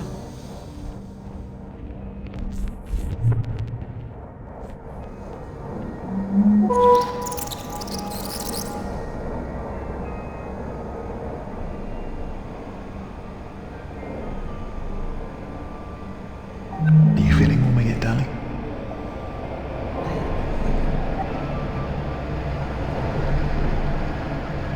So, the cryopods here in Hub are meant to freeze the crew in case of emergency. And these pods can be seen through the cryo room window in Hub from the very beginning of the game. To not ruin the story or the mystery of whether the crew are in the pods or not, I try to make a script that would effectively make it so the glass on the cryopods is opaque and then slowly becomes transparent as you move in. However, when I was making this script, there was a fun event. The test color I used, it was a blood red. It did look like the cryopods were all filled with blood, which then kind of dissipated into a mist as you approached. This is the kind of thing you want to show your fellow teammates. And before I did that, I decided to get the skeleton model that is in medical and put one in every one of the cryopods, and then call people over and have them give it a shot. It's the kind of thing you really want to do when you're showing off a new feature. Waking up. How many fingers is this?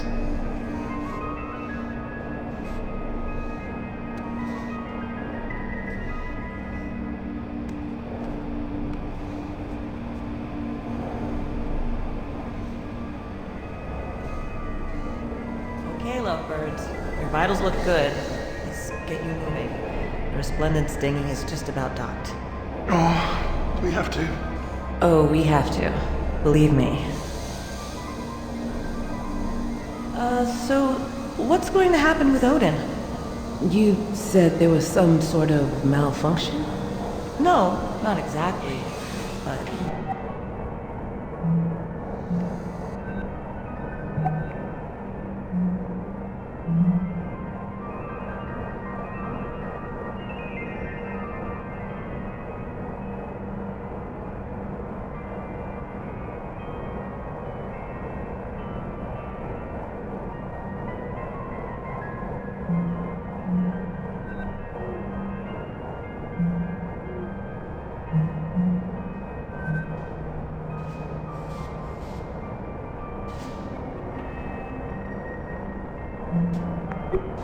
My guess?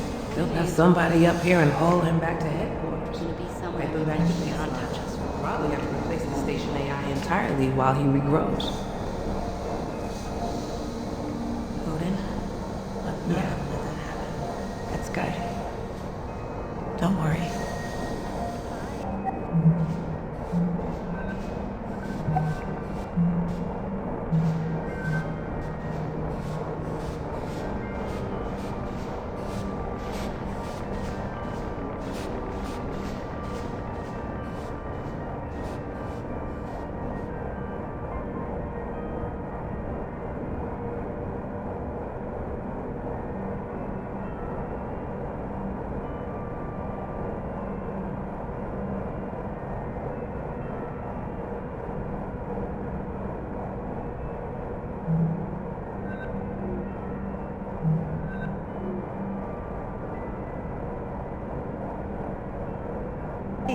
Evie.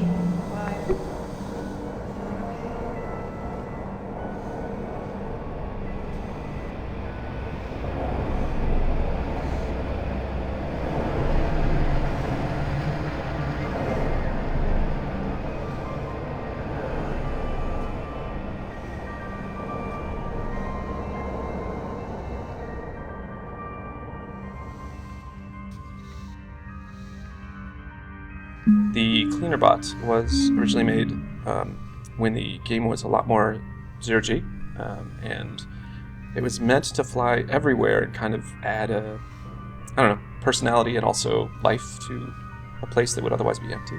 Well, one of the things I like about the bot, Tynan, it's one of the few characters in the game that you feel like you can really dynamically play around with. Like, you can actually touch that character and like throw it around. And the fact that it doesn't have a ton of animation, as a sound designer, I really love characters like that because it means that I can express pretty much anything I want. It's almost like a blank canvas. So randomly, like, the cleaner bot will kind of talk to you, but it only says like 3 or 4 things. It was just an opportunity to have it sort of respond to you and the world. So was it you? Were you the bot? Who was the voice actor? Oh, like of the actual voice. Mm-hmm. Oh, it's my husband, Mark, actually. Yeah, like I grabbed him when he got home, and it was really funny because, you know, whatever, like we all make games, you know, and Mark does not, and he like kept on. It's like the longest recording session I've ever been in, dude. It was like 3 files, and he literally wanted to just read it over and over and over, and I was trying to explain to him that it didn't really matter because I was going to manipulate it so much, and I just sat there patiently recording for like 30 minutes these like 3 wave files. He is super proud of the cleaner bot, though. That's awesome. Yeah.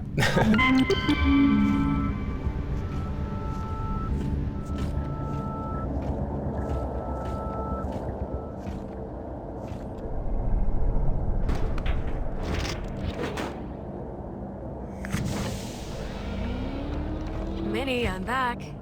Okay.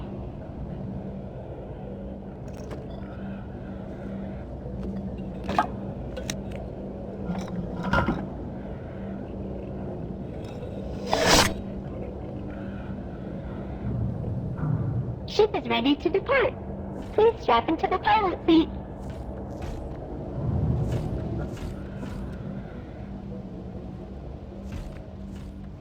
The fun thing for us about where Tacoma ends up is that the whole game has been about Amy, who's voiced by Sarah Grayson, who did the voice of Sam in Gone Home, coming into contact finally with Odin, who's voiced by Carl Lumbly, who played Porter in Minerva's Den, and them kind of getting to be cool friends and ride off into the sunset together. And fighting crime. Yeah, maybe. We don't know. They're totally fighting crime. That's They're fighting true. AI crime. Corporate crime. Hell yes. Fair point.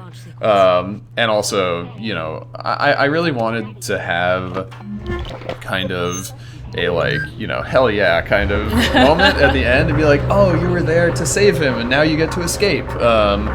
Even if what's going to go on past that point might be a little more difficult. Right, like, it's once, you know, it's sort of what Odin implies in the first conversation he has with Sarah, where it's like, once the AILF actually has their hands on an AI, it's not clear if they really know what they're going to do with Right. it. But getting him out of the hands of Venturis is step one. Yeah. And then relying on their sovereignty as a like free orbital platform is step two, I guess. Yeah. Maybe, or them having to go into hiding. I don't even though know. Juno is on the track of Amy in some way, and even if Amy's harder to track down than it looks, it still might be a problem. Yeah, and probably. And so I think that we don't know where the stories in our games go after the end of the credits. And so I think we're really focused on, what happens within the text and the possibilities of where that could go next, and hopefully those seeming interesting. So thank you so much for playing through Tacoma with commentary mode enabled. Played it. Yeah. We hope that you learned some things about how the game was made and how different people on the team thought about their work than you would have otherwise, and just thank you in general for taking time to play the game. Nina and Tynan did a shit ton of work cutting up all of these VO files. Yeah, thank and we you. should thank them as well. Thank you, Nina and Tynan, for editing these hundreds of minutes of commentary into the thing that people just played through. To concise, beautiful nuggets of information. Oh, we'll see about that. They're concise and beautiful. A lot of them were us talking, so I don't know about beautiful necessarily. Okay, bye. Thank you, everybody. See you next time.